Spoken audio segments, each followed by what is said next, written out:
गुरुदेवो महेश्वरः गुरुसाक्षात् परं ब्रह्म तस्मै श्रीगुरवे नमः।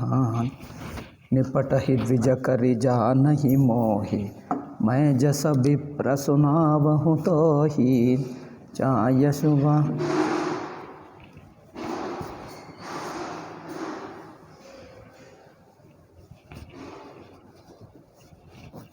तहु बंधु सम बामान निपटहि द्विजकरि जानहि मोहि। अब्बा निपटहि द्विजकरि जानहि मोहि।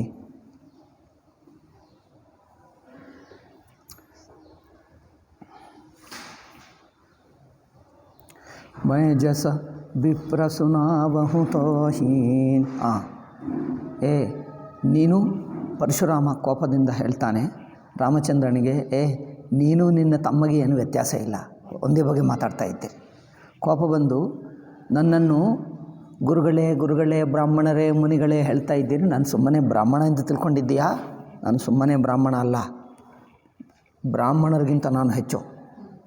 ನಾನು ನಿಪಟಹಿ ದ್ವಿಜಕರಿ ಜಾನಹಿ ಮೋಹಿ, ನನ್ನನ್ನು ಸುಮ್ಮನೆ ಒಂದು ಬ್ರಾಹ್ಮಣ ಎಂದು ತಿಳ್ಕೊಂಡಿದ್ದೀಯಾ? ನಾನು ಬ್ರಾಹ್ಮಣ ಅಂದರೆ ಯಾವ ತರಹ ಬ್ರಾಹ್ಮಣನೋ ಹೇಳ್ತೀನಿ ಕೇಳು. ನಾನು ಸುಮ್ಮನೆ ಬ್ರಾಹ್ಮಣ ಅಂದರೆ ಯಾರೋ ಹೇಳಿರುವ ಹಾಗೆ ಸುಮ್ಮನೆ ಬ್ರಾಹ್ಮಣ ಅಲ್ಲ. ಮೈಜಸ ವಿಪ್ರ ಸುನಾವಹು ತೋಹಿ, ನಾನು ಯಾವ ತರಹ ಬ್ರಾಹ್ಮಣೋ ನಿನಗೆ ಹೇಳ್ತೀನಿ ಕೇಳು. ಚಾಪಂ ಸ್ರುವಂ ವಿಜಾನೀಹಿ ಚಾಪಸ್ರುವಾ ಸರ ಆಹುತಿ ಜಾನು. ಬ್ರಾಹ್ಮಣ ಯಜ್ಞ ಮಾಡ್ತಾನೆ. ಯಜ್ಞ ಅಂದರೆ ಅಗ್ನಿ ಇರುತ್ತಾನೆ, ತುಪ್ಪ ಇರುತ್ತದೆ, ಆಸನ ಇರುತ್ತದೆ, ಮಂತ್ರ ಹೇಳ್ತಾನೆ. ತುಪ್ಪ ಹಾಕುವುದಕ್ಕೆ ಒಂದು ಉದ್ದದು ಏನದು ಕಟ್ಟಿಗೆದು ಮಾಡಿರ್ತಾರೆ ನೋಡಿ, ನೀವೇನು ಹೇಳ್ತೀರಿ? ಸ್ರುವ, ಸೃಕ್ಸ್ರುವ, ಸೃಕ್ಕು ಸ್ರುವ ಎಂದು ಶಾಸ್ತ್ರದಲ್ಲಿ ಅದಕ್ಕೆ ಹೆಸರು. ಇಷ್ಟು ಉದ್ದಲು ಅದು ಚಮಚೆ ಹಾಗಿರುತ್ತದೆ ನೋಡಿ, ಮರದ ಚಮಚೆ. ಆ ಸೋಟು ಒಂದು ಬಗೆಯಾದದ್ದಿರುತ್ತದೆ, ಅದಕ್ಕೆ ಒಂದು ಶಾಸ್ತ್ರ ನಿಯಮ ಇದೆ. ಸೃಕ್ಸ್ರುವಗಳು ಅನೇಕ ಬಗೆ ಇರುತ್ತವೆ, ಅದಕ್ಕೆ ಸೃಕ್ಕು ಅಥವಾ ಸ್ರುವ. ಅದರಿಂದ ಇವರು ಅದೇ ಹೇಳ್ತಾರೆ, ಚಾಪಸ್ರುವ. ನನಗೆ ಸೃಕ್ಕು ಸ್ರುವ ಯಾವುದು ಅಂದರೆ ನನ್ನ ಬಾಣವೇ ಬಿಲ್ಲೇ ನನ್ನದು ಸ್ರುವ. ಸರ ಆಹುತಿ, ಆಹುತಿ ಆಗ್ತೀನಲ್ಲ, ಬಾಣವೇ ನನ್ನ ಆಹುತಿ. ಆಹುತಿ ಅಂದರೆ ಹಾಕುವುದು, ಸೃಕ್ಕಿನಿಂದ ತುಪ್ಪವನ್ನು ಹಾಕುವುದು. ಬಾಣನೇ ನನ್ನ ಆಹುತಿ ಜಾನು. ಚಾಪಸ್ರುವ ಸರ ಆಹುತಿ ಜಾನು.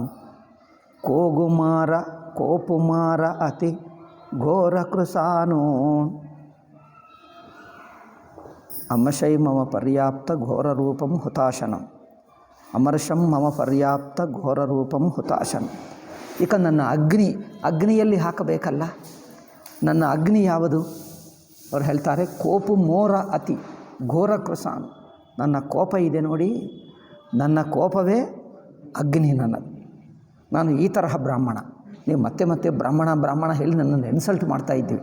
ನಾನು ನೀನು ತಿಳ್ಕೊಂಡಂಥ ಬ್ರಾಹ್ಮಣ ಅಲ್ಲ, ನಾನು ಬೇರೆ ಥರ ಬ್ರಾಹ್ಮಣ. ಏನು ಈಗ ಇಂಥ ಬ್ರಾಹ್ಮಣ ತಾನು ಯಾವ ತರಹ ಬ್ರಾಹ್ಮಣನೋ, ಎಷ್ಟು ಕೋಪ ಇದೆಯೋ. ಲಕ್ಷ್ಮಣ ಮೊದಲೇ ಹೇಳಿದ, ನಿಮ್ಮ ಕುರಿತು ನೀವೇ ಬೇಕಾದಷ್ಟು ಚೆನ್ನಾಗಿ ಹೇಳ್ಕೊಂಡಿದ್ದೀರಿ. ನೀವು ನಮ್ಮ ಗುರುಗಳಿಗೆ ವಿಶ್ವಾಮಿತ್ರರಿಗೆ ಹೇಳ್ತಾ ಇದ್ದೀರಿ, ನಾನು ಯಾರೋ ಇವರಿಗೆ ಹೇಳ್ಕೊಡು ಎಂದು.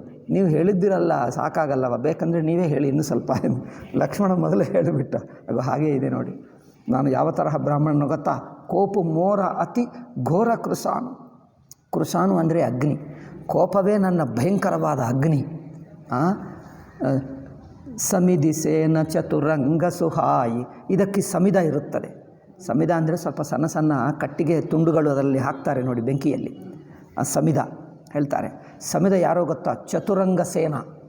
ನಮ್ಮ ಎದುರಾಗಿರುವ ಜನರು, ನಾವು ಯಾರ ಜೊತೆಗೆ ಯುದ್ಧ ಮಾಡ್ತೀನೋ ಅವರು ಆ ಸೈನ್ಯ ನಮ್ಮ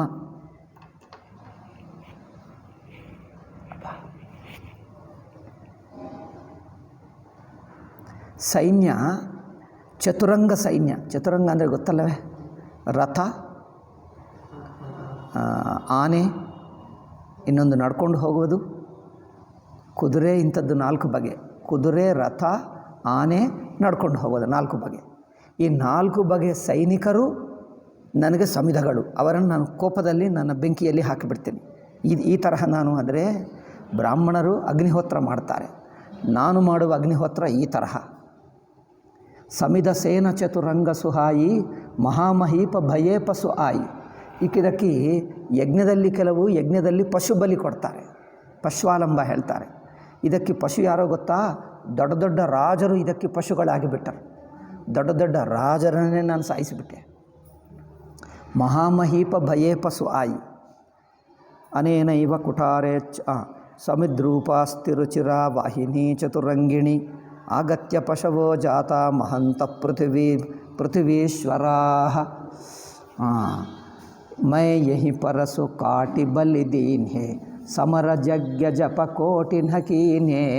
ಅವರನ್ನು ಈ ಪರಶುನಿಂದ ನೋಡಿದ್ಯಾ? ಚೆನ್ನಾಗಿ ನೋಡು. ಈ ಪರಶು ಇದರ ಈ ಕೊಡಲಿನಿಂದ ಆ ರಾಜರನ್ನೆಲ್ಲ ಕತ್ತರಿಸಿ ಅಗ್ನಿಗೆ ಆಹುತಿ ಮಾಡಿದೆ.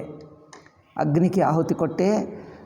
ಮೈ ಎಹಿ ಪರಸು ಕಾಟಿ ಬಲಿ ದೀನ್ ಹೇ ಸಮರ ಯಜ್ಞ ಜಪ ಕೋಟಿನ ಕೀನೆ. ಇಂಥ ಸಮರ ಯಜ್ಞ ಅಂದರೆ ಗೊತ್ತಾ? ಸಮರ ಯಜ್ಞಗಳನ್ನು, ಸಮರ ಅಂದರೆ ಯುದ್ಧ ಯಜ್ಞ. ನಾನು ಮಾಡಿರುವ ಯಜ್ಞಗಳೆಲ್ಲ ಯುದ್ಧ ಯಜ್ಞವೇ. ಸಮರ ಯಜ್ಞ ಜಪ ಕೋಟಿನ ಕೀನ್ ಹೇ. ಸಮರ ಯಜ್ಞ ಜಪ ಹೇಳ್ತಾನೇನು? ಜಪನೂ ಮಾಡ್ತಾನೇನು? ಯಜ್ಞ ಯಜ್ಞ ಏವಂ ಕೋಟ್ಯಧಿಕ ಮಯ ಜಪಯುಕ್ತ, ಅದೇ ಜಪ ಸಮೇತ. ಸಮರ ಯಜ್ಞ ಜಪ ಸಮೇತ ಆಗಿರುವ ಯಜ್ಞಗಳನ್ನು ಈ ತರಹ ಯಜ್ಞಗಳನ್ನು ಕೋಟಿ ಮಾಡಿದೆ. ಅಂದರೆ ಎಷ್ಟೋ ಯುದ್ಧಗಳು ಮಾಡಿ ಎಷ್ಟೋ ಜನರನ್ನು ಸಾಯಿಸಿದೆ. ಕೋಟಿ ಯಜ್ಞಗಳನ್ನು ನಾನು ಮಾಡಿದೆ. ಸಮರ ಯಜ್ಞ ಜಪ ಕೋಟಿನ್ ಹಕೀನ್ ಹೇ ಮೋರ ಪ್ರಭಾವು ಬಿದಿತ ನಹಿ ತೋರೆ. ನನ್ನ ಪ್ರಭಾವ ನಿನಗೆ ಗೊತ್ತಿಲ್ಲ. ಬೋಲಸಿ ನಿದರಿ ವಿಪ್ರಕೆ ಭೋರೆ. ನನ್ನನ್ನು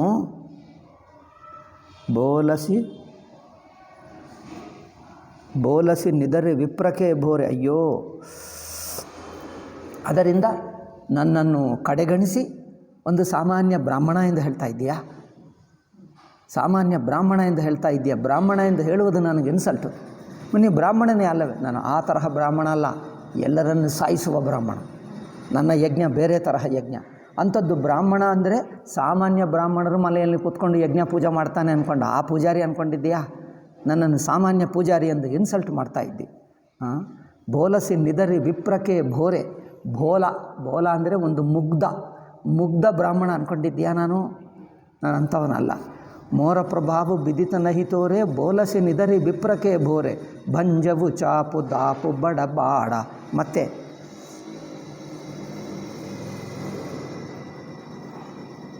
ನೀವು ಈಗ ಇನ್ನೊಂದು, ಅದೀಗ ತನ್ನ ಯಜ್ಞ ಕುರಿತು ಹೇಳಿ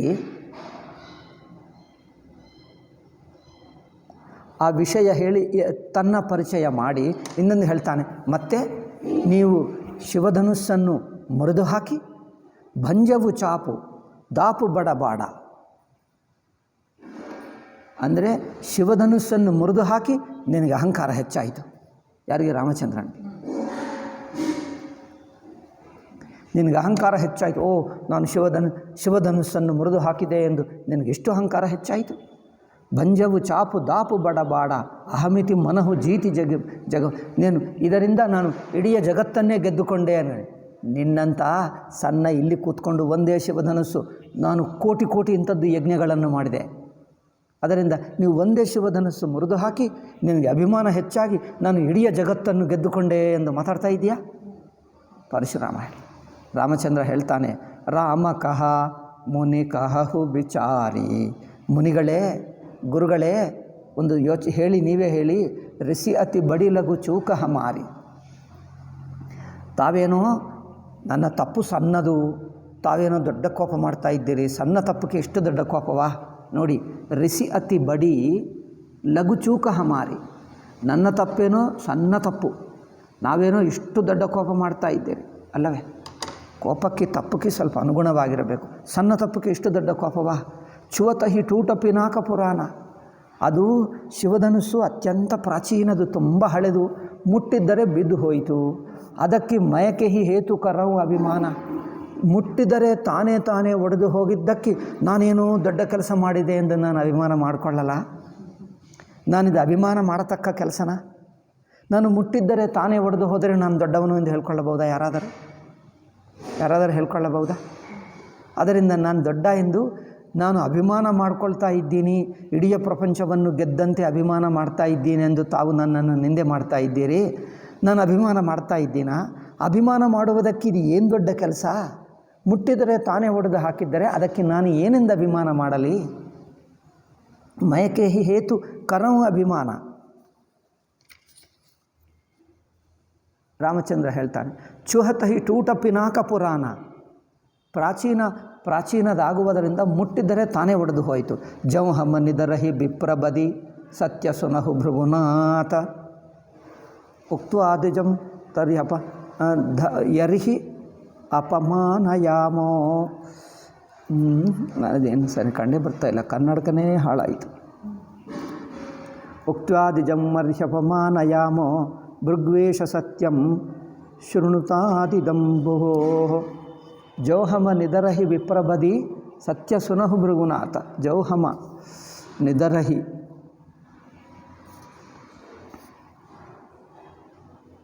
ಯರ್ಹಿ ಅಪಮಾನಯಾಮೋ ಭೃಗ್ವೇಷ ತೌ ಅಸಕೋ ಜಗಸುಭಟು ಜಹಿ ಭಯಬಸನಾವಹಿನಾಥ್.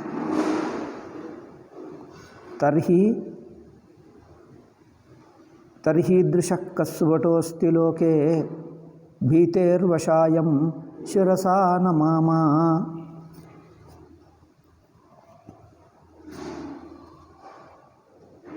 ದೇವಧನುಜ ಭೂಪತಿ ಭಟನಾನ ಸಮಬಲ ಅಧಿಕ ಹೋವು ಬಲಮಾನ. ಜೌರನ ಹಮಹಿ ಪಚಾರೈ ಕೋವು ಲರಹಿ ಸುಖೇನ ಕಾಲುಕಿನ ಹೋವು.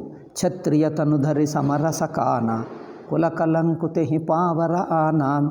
ಕಹವು ಪ್ರಭು ಸುಭಾವು ನ ಕುಲಹಿ ಪ್ರಶಂಸಿ ಕಾಲಹುಡರಹಿ ನರನ ರಘುವಂಸಿ. ವಿಪ್ರಭಂಸ ಕಯ ಅಸಿ ಪ್ರಭುತಾಯಿ ಅಭಯ ಹೋ ಹಿಜೋ ತುಮ ಹಿಡರಾಯಿ. ತೌ ಅಸಕೋ ಜಗ ಸುಭಟ ಜಹಿ ಭಯಬಸ ನಾಮಹಿ ಮಾತ. ಇಂಥ ಅಷ್ಟು ದೊಡ್ಡ ವೀರ ಯೋಧ ಯಾರಿದ್ದಾರೆ ಪ್ರಪಂಚದಲ್ಲಿ ಹೇಳಿ ಅವರಿಗೆ ನಾವು ನಮಸ್ಕಾರ ಮಾಡ್ತೀವಿ. ದೇವಧನುಜ ಭೂಪತಿ ಭಟನಾನ. ದೇವಧನುಜರೆಲ್ಲ, ದೇವರು ಧನುಜರು ಇವರೆಲ್ಲರೆಲ್ಲೋ ಯೋಧರು. ಸಮಬಲ ಅಧಿಕ ಹೋವು ಬಲ ಬಾಣ. ಸಮಬಲ ಇದು ಭಾಷೆನೇ ಅರ್ಥವಾಗ್ತಾ ಇಲ್ಲ ಈ ಪಥಕ. ಏತೇ ಶಾಹ್ವಯತೆ ಕೋಪಿ ಪ್ರದ್ಯಸ್ಮಾನ್. ನಾನು ಭೂತ ಕನ್ನಡೇ ತಂದಿಲ್ಲ ನನಗೇನು. ಓಕೆ, ಸುಮ್ಮನೆ ಎಷ್ಟಾದರೆ ಅಷ್ಟು ಹೇಳ್ತೀನಿ, ಮಿಕ್ಕದು ಬಿಟ್ಬಿಡ್ತೀನಿ. ಜೌರನ ಹಮಹಿ ಪಚಾರಯ ಕೋವು ಲರಹಿ ಸುಖೇನ ಕಾಲುಕಿನ ಕೋವು. ನಾವು ಯುದ್ಧ ಮಾಡ್ತೀವಿ. ಕ್ಷತ್ರಿಯ ತನುಧರಿ ಸಮರ ಸಕಾನ ಕುಲಕಲಂಕುತೆ ಹಿ ಪಾವರ ಆನ. ಕ್ಷತ್ರಿಯವಾಗಿ ಯುದ್ಧ ಮಾಡದಿದ್ದರೆ ಅವರಿಗೆ ಕುಲಕ್ಕೆ ಕಳಂಕವಾಗುತ್ತದೆ. ಕಹಮು ಸ್ವಭಾವನ ಕುಲಹಿ ಪ್ರಶಂಸಿ ಕಾಲಹು ಡರೈನ ರಘುವಂಶಿ. ಕಾಲಕ್ಕಾದರೂ ನಮ್ಮ ರಘುವಂಶಿಗಳು, ನಾವು ಯಾರಿಗೆ ಹೆದರಲ್ಲ. ವಿಪ್ರವಂಶಕ ಅಸಿ ಪ್ರಭುತಾಯಿ ಅಭಯ ಹೋಯಿಜೋ ತುಮ ಹಿಡರಾಯಿ. ನೀವೇನೋ ವಿಪ್ರವಂಶಕ್ಕೆ ಅಸಿ ಪ್ರಭುತಾಯಿ, ನೀವು ವಿಪ್ರರಾಗಿ ಇಷ್ಟು ದೊಡ್ಡ ಪರಾಕ್ರಮಿಯಾಗಿದ್ದೀರಿ. ನಿಮ್ಮಂಥವನ್ನು ನಾನು ಹೆದರಿಸಿದ್ದೇನೆ ಅಂದರೆ ಈಗ ನಾನೇ ದೊಡ್ಡವನಾಗಿಬಿಟ್ಟೆ ಅಂತ ಅಲ್ಲವೇ? ಅಭಯ ಹೋ ಹಿಜೋ ತುಮ ಹಿಡರಾಯಿ. ನಿನ್ನನ್ನು ಹೆದರಿಸಿ ಅವನೇ ನಿರ್ಭಯನಾಗುತ್ತಾನೆ. ಏನೋ ಸ್ವಲ್ಪ ಪ್ರಶಂಸ, ಸ್ವಲ್ಪ ಅದು ಇದು ಹೇಳಿಬಿಟ್ಟರು ಪರೋಕ್ಷವಾಗಿ. ಸುನಿ ಮೃದು ಗೂಢ ವಚನ ರಘುಪತಿಕೆ ಉಘರೆ ಪಟಲ ಪರಸುಧರ ಮತಿಕೆ. ಈ ಮಾತು ಕೇಳಿದ್ದರೆ ಆವಾಗ ಅವರಿಗೆ ಸ್ವಲ್ಪ ಬುದ್ಧಿ ಏನದು ತೆರೆದಿದ್ದಂತೆ. ಪರಶುರಾಮನ ಬುದ್ಧಿ ತೆರೆಯಿತಂತೆ. ರಾಮ ರಮಾಪತಿ ಕರಧನು ಲೇಹು. ಏ ರಾಮ, ಗೊತ್ತು ಮಾಡಿಕೊಂಡ ಇವನು ರಾಮನೇ ಆಗಿದ್ದ, ರಾಮನೇ ಲಕ್ಷ್ಮೀಪತಿ ವಿಷ್ಣುವೆಂದು. ಆದರೆ ರಾಮ ರಮಾಪತಿ ಕರಧನುಲೇಹು. ಇವೋ ರಮಾಪತಿ ಕರ ಧನುಲೇಹು. ಇದು ವಿಷ್ಣು ಧನುಸ್ಸು. ಇವರು ರಮಾಪತಿ ತಪ್ಪು ಹೇಳಿದ. ರಾಮ ರಮಾಪತಿ ವಿಷ್ಣು ಎಂದು ಸಂಬೋಧನೆ ಮಾಡ್ತಾನೆ, ಹೊಂದಲ್ಲಪ್ಪ. ರಮಾಪತಿ ಕರನೇ ಚೆನ್ನಾಗಿದೆ. ಇದಿಗೋ ವಿಷ್ಣು ಧನುಸ್ಸು ತಂದೆ, ಇದು ತಗೋ ನೀನು. ಖೈಂಚಹು ಮಿಠಾಯ ಮೋರ ಸಂದೇಹು. ಇದನ್ನು ಖಿಂಚನ ಅಂದರೆ ಹೀಗೆ ಪ್ರಯೋಗ ಮಾಡು ಎಳೆಯು. ಆವಾಗ ನನಗೆ ವಿಶ್ವಾಸವಾಗ್ತದೆ ನೀವು ಅಷ್ಟು ದೊಡ್ಡವರು ಎಂದು. ಇಗೋ ತಗೋ ಎಂದು ಹೇಳಿದ. ಅಷ್ಟೇ ದೇತ ಚಾಪು ಆಪಹಿ ಚಲಿಗಯವು. ಈಗ ಕೈಗೆ ಇಗೋ ಧನುಸ್ಸು ಎಂದು ಕೊಡುವಕ್ಕೆ ಇಲ್ಲಿ ಎತ್ತಿದ್ದರೆ ತನ್ನ ಕೈಯಿಂದ ಜಾರಿ ತಾನೇ ಹೋಯ್ತು ಅವರ ಕೈಗೆ. ದೇತ ಚಾಪು ಆಪಹಿ ಚಲಿಗಯವು ಪರಶುರಾಮ ಮನ ವಿಸ್ಮಯ ಭಯವು. ಪರಶುರಾಮನಿಗೆ ಆಶ್ಚರ್ಯವಾಯಿತು. ಇದೇನಪ್ಪ, ವಿಷ್ಣು ಚಾಪ ಕೊಟ್ಟರೆ ತಾನೇ ಹೋಗ್ತಾ ಇದೆ. ಓ ಜಾನ ರಾಮ ಪ್ರಭಾವು ತಬ, ರಾಮಚಂದ್ರನ ಪ್ರಭಾವ ಈಗ ಗೊತ್ತಾಯಿತು. ಪುಲಕ ಪ್ರಫುಲ್ಲಿತ ಗಾತ, ಅಬ್ಬಾ ಸಾಕ್ಷಾತ್ತು ವಿಷ್ಣುವೇ ಬಂದನಪ್ಪ ಎಂದವರಿಗೆ ಪರಮಾನಂದವಾಯಿತಂತೆ ಪರಶುರಾಮನಿಗೆ. ಪರಶುರಾಮನನ್ನು ಸೋಲಿಸುವಕ್ಕಿಂತ ಹೀಗೆ ಮೃದುವಾಗಿ ಸೋಲಿಸಿಬಿಟ್ಟ. ಅಂದರೆ ಅವನಿಗೆ ತಾನು ವಿಷ್ಣುವೆಂದು ಗೊತ್ತಾಗಿ ಬಿಡುವುದರಿಂದ ಪರಶುರಾಮ ತಿಳ್ಕೊಂಡು ಸುಮ್ಮನೆ ಪ್ರಶಂಸೆ ಮಾಡ್ತಾ ಇದ್ದಾನೆ. ಪರಶುರಾಮನನ್ನೇ ಅಪಮಾನ ಮಾಡುವುದು ಒಳ್ಳೆಯದಲ್ಲ ಎಂದು. ಅಲ್ಲಿ ವಾಲ್ಮೀಕಿ ರಾಮಾಯಣದಲ್ಲಿ ಮದುವೆ ಆದ ನಂತರ ರಥ ಹತ್ತಿ ಎಲ್ಲರ ಅಯೋಧ್ಯಕ್ಕೆ ಹೋಗ್ತಾ ಇರುತ್ತಾರೆ. ಊರು ದಾಟಿ ಜನಕನಿಗೆ ಎಲ್ಲರಿಗೆ ಬೀಡ್ಕೋಳು ಹೇಳಿ ಮುಂದುವರಿಯುತ್ತಾರೆ. ಜನಕ ಇಲ್ಲಿ ನಿಂತು ಹೋದ. ಆವಾಗ ಪರಶುರಾಮ ಬರುತ್ತಾನೆ. ಜನಕಕ್ಕೆ ಗೊತ್ತೇ ಇಲ್ಲ, ಜನಕ ಅವ್ರಿಗೆ ಗೊತ್ತೇ ಇಲ್ಲ. ಈಗ ಆವಾಗ ದಶರಥ ಹೆದರ್ಕೊಂಡು ಬಿಡ್ತಾನೆ. ಏಕೆಂದರೆ ತುಂಬ ಗಾಳಿ ಬೀಸುತ್ತದೆ, ಎಲ್ಲ ಮೋಡಗಳು ಬರುತ್ತವೆ. ಪರಶುರಾಮ ಬರುತ್ತಾ ಇದ್ದರೆ ಮೋಡಗಳು ಬರುತ್ತವೆ, ಎಲ್ಲ ಮೋಡಗಳು ಮುಚ್ಚಿದಂತೆ ಆಗುತ್ತದೆ, ಗಾಳಿ ಬೀಸುತ್ತದೆ, ಎಲ್ಲ ಕತ್ತಲೆ ಆಯಿತು. ಏನಾಗ್ತಾ ಇದೆ ಅಷ್ಟರಲ್ಲಿ ಆ ಗಾಳಿ ಜೊತೆಗೆ ಪರಶುರಾಮ ಬರ್ತಾನೆ. ನೋಡಿಕೊಂಡೆ ಯಾರೋ ಕೇಳಿದ್ದರು, ಪರಶುರಾಮ ಬಂದರು ಅಂದರೆ ಈಗ ದಶರಥ ಹೆದರ್ಕೊಳ್ತಾನೆ. ವಾಲ್ಮೀಕಿ ರಾಮಾಯಣದಲ್ಲಿ ದಶರಥ ಹೆದರ್ಕೊಂಡು ಬಿಡ್ತಾನೆ. ಅಯ್ಯೋ ಏನಾಗ್ತದೋ. ಈಗ ಅವರನ್ನು ಹೋಗಿ ಈಗ ಅಯ್ಯೋ ಪರಶುರಾಮ ಬಂದರೆ ಸಣ್ಣ ಮಗು ಈಗಲೇ ಮದುವಾಯಿತು, ಈಗಲೇ ಸಾಯಿಸಿಬಿಟ್ಟರೆ ಅಯ್ಯೋ ಏನು ಗತಿ ಎಂದು ಪಾಪ ದಶರಥ ಹೆದರ್ಕೊಳ್ತಾ ಇದ್ದಾನೆ. ಅಷ್ಟರಲ್ಲಿ ಬಂದ, ಯಾರು ರಾಮ ಅಂದರೆ ಯಾರು ಎಂದು ಹೇಳ್ತಾನೆ. ಈಗ ಇವನಿಂದಾದರೆ ನೀವು ಶಿವಧನುಸ್ಸನ್ನು ಮರೆದು ಹಾಕಿದ್ದೀಯಾ, ಏನು ಅಂದ್ಕೊಂಡಿದ್ದಿ ನೀನು, ಅಷ್ಟು ದೊಡ್ಡವನ ನೀನು, ಏನೇನು ಬೈಯುತ್ತಾನೆ. ಈಗ ಇದು ಮಾಡು ಎಂದು ಹೇಳ್ತಾನೆ. ವಿಷ್ಣು ಧನುಸ್ಸು ಕೊಡ್ತಾನೆ. ಅದು ತೊಗೊಂಡು ಬಿಟ್ಟು ಇದು ಪ್ರಯೋಗ ಮಾಡು ಎಂದು ಎತ್ತಿ ಹೀಗೆ ಪ್ರಯೋಗ ಮಾಡ್ತಾನೆ. ಆವಾಗ ಪರಶುರಾಮನಿಗೆ ಗೊತ್ತಾಗ್ತದೆ. ಅಲ್ಲಿ ಪ್ರಯೋಗ ಮಾಡ್ತಾನೆ, ಇಲ್ಲಿ ಪ್ರಯೋಗ ಇಲ್ಲ, ಸುಮ್ಮನೆ ಇದು ಕೊಟ್ಟರೆ ತಾನೇ ಹೋಗುತ್ತದೆ ಎಂದು ತುಳಸಿದಾಸ ಇಷ್ಟು ಬದಲಾಯಿಸ್ತಾನೆ. ಆವಾಗ ಪರಶುರಾಮನಿಗೆ ಗೊತ್ತಾದರೆ ಅಯ್ಯಯ್ಯೋ ಗೊತ್ತಾಯಿತು, ಈಗ ತಾವು ಸಾಮಾನ್ಯರಲ್ಲ, ತಾವೇ ವಿಷ್ಣು ಎಂದು ಗೊತ್ತಾಯಿತು, ಈಗ ಆಯಿತು ನನಗೆ ಗೊತ್ತಾಯಿತು ಎಂದು ಹೇಳ್ತಾನೆ. ಅಲ್ಲ, ಈಗ ಹೇಳು, ನಾನು ರಾಮಚಂದ್ರನ ರಘುವಂಶದ ಏನಂದರೆ ಬಾಣ ಒಂದು ಸರ ಸಂಧಾನ ಅಂದರೆ ಬಿಲ್ಲುಕಿ ಅದೇನು ಜೋಡಿಸಿ ಈಗ ಒಂದು ಸಲ ಎಳೆದು ಇಟ್ಟರೆ ಸುಮ್ಮನೆ ಆ ಬಾಣವನ್ನು ಬಿಡುವುದು ನಮ್ಮ ಧರ್ಮ ಅಲ್ಲ. ಒಂದು ಸಲ ಪ್ರಯೋಗ ಶುರು ಮಾಡಿದ್ದರೆ ಯಾರಿಗೋಸ್ಕರ ಎಂದು ಮಾಡಿದ್ದೀವೋ ಅವರ ಮೇಲೆ ಹಾಕಲೇಬೇಕು. ನಮ್ಮ ಇದು ಹೇಳು, ಯಾರ ಮೇಲೆ ಹಾಕಬೇಕು ಹೇಳು, ಇಲ್ಲದೆ ನಿನ್ನ ಮೇಲೆ ಹಾಕ್ತೀನಿ ಹೇಳು. ಈಗ ನೀವೇ ಗತಿ ಏನಾದರೂ ಮಾಡು ಎಂದು ಹೇಳ್ತಾನೆ. ಆದ್ದರಿಂದ ನೀವು ಇಷ್ಟೊತ್ತು ತಪಸ್ಸು ಮಾಡಿದ್ದೀವಲ್ಲ, ಯಾವ ತಪೋಬಲದಿಂದ ಇಷ್ಟು ರಾಜರನ್ನೆಲ್ಲ ಸಾಯಿಸ್ತಾ ಇದ್ದೀಯೋ ನಿನ್ನ ತಪಸ್ಸು ಮೇಲೆ ಹಾಕ್ತೀನಿ ಎಂದು ಅವ್ರ ಮೇಲೆ ಹಾಕಲ್ಲ, ಅವ್ರ ತಪಸ್ಸು ಮೇಲೆ ಹಾಕ್ತಾನೆ. ಅವರ ತಪಸ್ಸೆಲ್ಲ ಬೂದಿಯಾಗಿ ಬಿಡ್ತದೆ, ಸಾಮಾನ್ಯ ಮನುಷ್ಯನಾಗಿ ಬಿಡ್ತಾನೆ.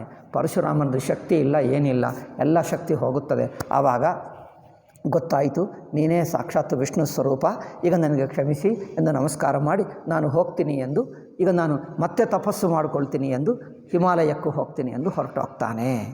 ಅಷ್ಟರಲ್ಲೇ ಸ್ವಲ್ಪ ಹೊತ್ತಿಗೆ ಇನ್ನೂ ದಶರಥ ಆ ಭಯದಲ್ಲಿದ್ದು ಒಂದು ಬಗೆಯಾದ ಮೂರ್ಛನೆ ಬಂದುಬಿಟ್ಟಿತು. ಅಯ್ಯೋ ಏನಾಗ್ತದೆ ನನ್ನ ಮಗುಗೆ, ಏನಾಗ್ತದೆ, ಆ ಭಯದಲ್ಲೇ ಇದ್ದಾನೆ. ಸ್ವಲ್ಪ ಹೊತ್ತಕ್ಕೂ ಎಲ್ಲರೂ ಹೇಳ್ತಾರೆ, ಪರಶುರಾಮರು ಹೋದರು ನೀವು ಕಣ್ಣು ತೆಗೀರಿ ನೋಡಿದ್ರಿ ಅಂತೆ. ಪರಶುರಾಮ ಹೋದರು ಮುಗಿದೇ ಬಿಟ್ಟಿತ್ತು, ಹೋಯಿತು ಅಂದರೆ ಹೋದರಾ, ಒಳ್ಳೆಯದಾಯ್ತು, ಹಬ್ಬ ನನ್ನ ಮಗ ಬದುಕಿ ಹೋದ ಅಂತ ಅಂದ್ಕೊಳ್ತಾನೆ. ಪರಶುರಾಮ ಹೋದರು, ರಾಮಚಂದ್ರನ ಪರಾಕ್ರಮ ನೋಡಿ ಒಳ್ಳೆಯದು. ನನ್ನ ಸಣ್ಣ ಮಗು ಅಪ್ಪ, ಇವರಿಗೆ ಪರಾಕ್ರಮ ಎಷ್ಟೋ, ಅವ್ರಿಗಿನ್ನೂ ತನ್ನ ಮಗೆ ಅನಿಸುತ್ತದೆ ಸಣ್ಣ ಮಗು. ಆದ್ದರಿಂದ ಹೋದರು ಪರಶುರಾಮ ಅಂದರೆ ಆನಂದವಾಗಿ. ಅಲ್ಲಿ ವಾಲ್ಮೀಕಿ ರಾಮಾಯಣದಲ್ಲಿ ಪರಶುರಾಮನನ್ನು ಸೋಲಿಸುವುದು ತೋರಿಸ್ತಾರೆ. ಆದರೆ ಸ್ವಲ್ಪ ಆ ಸೋಲಿಸುವ ಬಗೆಯಲ್ಲಿ ಒಂಚೂರು ವ್ಯತ್ಯಾಸ. ಏಕೆಂದರೆ ಅಲ್ಲಿ ಸಾಕ್ಷಾತ್ ವಿಷ್ಣುವೇ ಎಂದು ಹೆಜ್ಜೆಯಲ್ಲಿ ತೋರಿಸಲ್ಲ. ಇಲ್ಲಿ ಮಾತ್ರ ಹೆಜ್ಜೆ ಸಾಕ್ಷಾತ್ ಪರಮಾತ್ಮೆ ಎಂದು ಹೆಜ್ಜೆಯಲ್ಲಿ ತೋರಿಸ್ತಾನೆ. ಅದಕ್ಕೋಸ್ಕರ ವಿಷ್ಣು ಧನುಸ್ಸು ಕೊಡುವಕ್ಕೆ ಹೋದರೆ ತಾನೇ ಜಾರಿ ಹೋಯಿತು ಅಂದರೆ ಸಾಕ್ಷಾತ್ ಪರಮಾತ್ಮ ಅಲ್ಲವೇ, ತನ್ನ ಧನುಸ್ಸು ತನ್ನ ಕೈಗೆ ತಾನೇ ಬರುತ್ತದೆ ಸಹಜವಾಗಿ, ಅವರು ವಿಷ್ಣುವೇ ಎಂದು ಗೊತ್ತಾಗಲಿ ಅಂತ. ಈಗ ಪರಶುರಾಮನ ತಪಸ್ಸನ್ನು ನಾಶ ಮಾಡಿದ ಎಂದಿಲ್ಲ, ಇದರಿಂದ ಪರಶುರಾಮ ತಾನೇ ಸೋತು ಹೋದ ಅಷ್ಟೇ ಆಗುತ್ತದೆ. ಈಗ ಇನ್ನೊಂದೇನೆಂದರೆ ಅದು ಮದುವೆ ಆದ ನಂತರ ಅಯೋಧ್ಯಕ್ಕೂ ಹೋಗುವ ದಾರಿಯಲ್ಲಿ ಬರುತ್ತದೆ. ಇದೇನೋ ಮದುವೆಗೆ ಮುಂಚೆ, ಏಕೆಂದರೆ ಶಿವಧನುಸ್ಸನ್ನು ಮುರಿದು ಹಾಕುವುದು ಪರಶುರಾಮನನ್ನು ಸೋಲಿಸುವುದು ಎರಡೂ ಒಟ್ಟಿಗೆ ಆಗಿಬಿಟ್ಟರೆ ಈಗ ಮದುವೆ ಎಂಬ ಹಬ್ಬ ಆನಂದದಿಂದ ಪರಮಾನಂದದಿಂದ ಮಾಡಿಕೊಳ್ಳಬಹುದು. ಇಬ್ಬರನ್ನು ಸೋಲಿಸಿಬಿಟ್ಟಿದ್ದೀವಲ್ಲ, ಈಗ ಆನಂದವಾಗ್ತದೆ ಎಂದು ಮೊದಲೇ ಸೋಲಿಸಿಬಿಟ್ಟ. ಮದುವೆಗೆ ಮುಂಚೆನೇ ಅವನು ಪರಶುರಾಮ ಮದುವೆ ಆದ ನಂತರ ಅಯೋಧ್ಯಕ್ಕೆ ಹೋಗುವ ದಾರಿಯಲ್ಲಿ ಬರುವಕ್ಕಿಂತ ಮದುವೆಗೆ ಮುಂಚೆನೇ ಬಂದ, ಇಲ್ಲಿಗೆ ಬಂದ. ಇದರಿಂದ ಏನಾಗ್ತದೆ, ಜನಕ ಎಲ್ಲ ನೋಡ್ತಾರೆ, ಇವರೆಲ್ಲರೂ ಏನು ಬೇಜಾರು ಮಾಡ್ಕೊಳ್ತಾರೆ ಗೊತ್ತಾಗಲಿ ಅಲ್ಲವೇ, ಇದು ಸ್ವಲ್ಪ ಆಗ್ತದೆ. ಅಷ್ಟೇ ಅಲ್ಲ, ರಾಜರು ನಾವು ಗೆದ್ದಿದ್ದೇವೆ, ಇವನು ಸೀತೆಯನ್ನು ಏನು ಆ ಶಿವಧನುಸ್ಸನ್ನು ಎತ್ತಿಬಿಟ್ರೆ ಅದೇನಾಗಲ್ಲ, ನಾವು ಒಪ್ಪಲ್ಲ ಎಂದು ಆ ರಾಜಕುಮಾರರೆಲ್ಲ ಏನೇನು ಮಾಡಿದ್ದಾರಲ್ಲ, ಪರಶುರಾಮ ಬಂದರೆ ಇವನ ಗತೇನಾಗ್ತದೆ ಎಂದು ತೋರಿಸೋಣ ಎಂದು ಇಲ್ಲಿಗೆ ತರಿಸಿಬಿಟ್ಟರು. ಪರಶುರಾಮ ಇಲ್ಲಿಗೆ ತರಿಸಿಬಿಟ್ಟರೆ ರಾಮಚಂದ್ರನನ್ನು ನೋಡಿ ಹೆದರುಕೊಳ್ಳುವುದು ನಂತರ ಪರಶುರಾಮನನ್ನು ನೋಡಿ ಹೆದರುಕೊಂಡರು ಇವರು. ಈಗ ರಾಮಚಂದ್ರನನ್ನು ಏನು ಗೆಲ್ಲುತ್ತಾರೆ ಈ ರಾಜಕುಮಾರರು ಇಲ್ಲಿ ಕೂತಿರುವರು. ಅದರಿಂದ ಇವರ ಅಭಿಮಾನವನ್ನು ತೆಗೆಯುವುದಕ್ಕೆ ಪರಶುರಾಮನನ್ನು ಇಲ್ಲಿಗೆ ತರಿಸಿದ. ಪರಶುರಾಮನ ಇಲ್ಲೇ ಎಲ್ಲರ ಎದುರಾಗಿ ಸೋಲಿಸಿಬಿಟ್ಟರೆ ಈಗ ಎರಡು ಸೋಲುಗಳು ಒಟ್ಟಿಗೆ ಆಗಿಬಿಡ್ತವೆ. ಈಗ ಮಿಕ್ಕದೀಗ ಮದುವೆ ಮಾಡುವಾಗ ಏನು ಚಿಂತೆ ಇಲ್ಲ, ಏಕೆಂದರೆ ಯುದ್ಧ ಎಲ್ಲ ಮುಗಿದ ನಂತರ ಎಲ್ಲ ಶಾಂತಿಯಾಗಿರುತ್ತದಲ್ಲ. ಈಗ ಆನಂದವಾಗಿ ಮದುವೆಯನ್ನು ಅನುಷ್ಠಾನ ಮಾಡಬಹುದು ಎಂದು ಆಚರಿಸಿಕೊಳ್ಳಬಹುದು ಎಂದು ತುಳಸಿದಾಸ ಸ್ವಲ್ಪ ಬದಲಾಯಿಸಿದ ಅಷ್ಟೆ. ದೇತ ಚಾಪ ಆಪಹಿ ಚಲಿಗಯವು ಪರಶುರಾಮ ಜಾನಾರಾಮ ಪ್ರಭಾವು ತಬ ಪರಶುರಾಮ ಮನ ಬಿಸಮ ಏನದು ಪುಲಕ ಪ್ರಫುಲ್ಲಿತ ಗಾತ ಜೋರಿ ಪಾನಿ ಬೋಲೆ ಬಚನ ಹೃದಯನ ಪ್ರೇಮ ಗಮಾತ. ಹೃದಯದಲ್ಲಿ ಪ್ರೇಮ ಏನದು ತುಂಬಿದೆ. ಅದರಿಂದ ತುಂಬಿ ಎಷ್ಟಾಗ್ತಾ ಇದೆ ಅಂದರೆ ಹೃದಯದಲ್ಲಿ ನಿಲ್ಲುತ್ತಾ ಇಲ್ಲ, ಹೊರಗೆ ಬರುತ್ತಾ ಇದೆ. ಜಯ ರಘುವಂಶ ಪ್ರಶಂಸೆ ಮಾಡಿ ಪರಶುರಾಮನಿಗೆ ಒಂದು ಸಣ್ಣ ಸ್ತೋತ್ರ ರಾಮಚಂದ್ರನಿಗೆ ಪರಶುರಾಮ ಸಣ್ಣ ಸ್ತೋತ್ರ ಮಾಡ್ತಾನೆ. ನನಗೇನೋ ತುಂಬ ಭಯಾರಿಕಾಗ್ತಾ ಇದೆ, ಅರ್ಥವಾಗ್ತಾ ಇಲ್ಲ. ನೀರು ಕುಡಿ ಬರ್ತೀವಿ.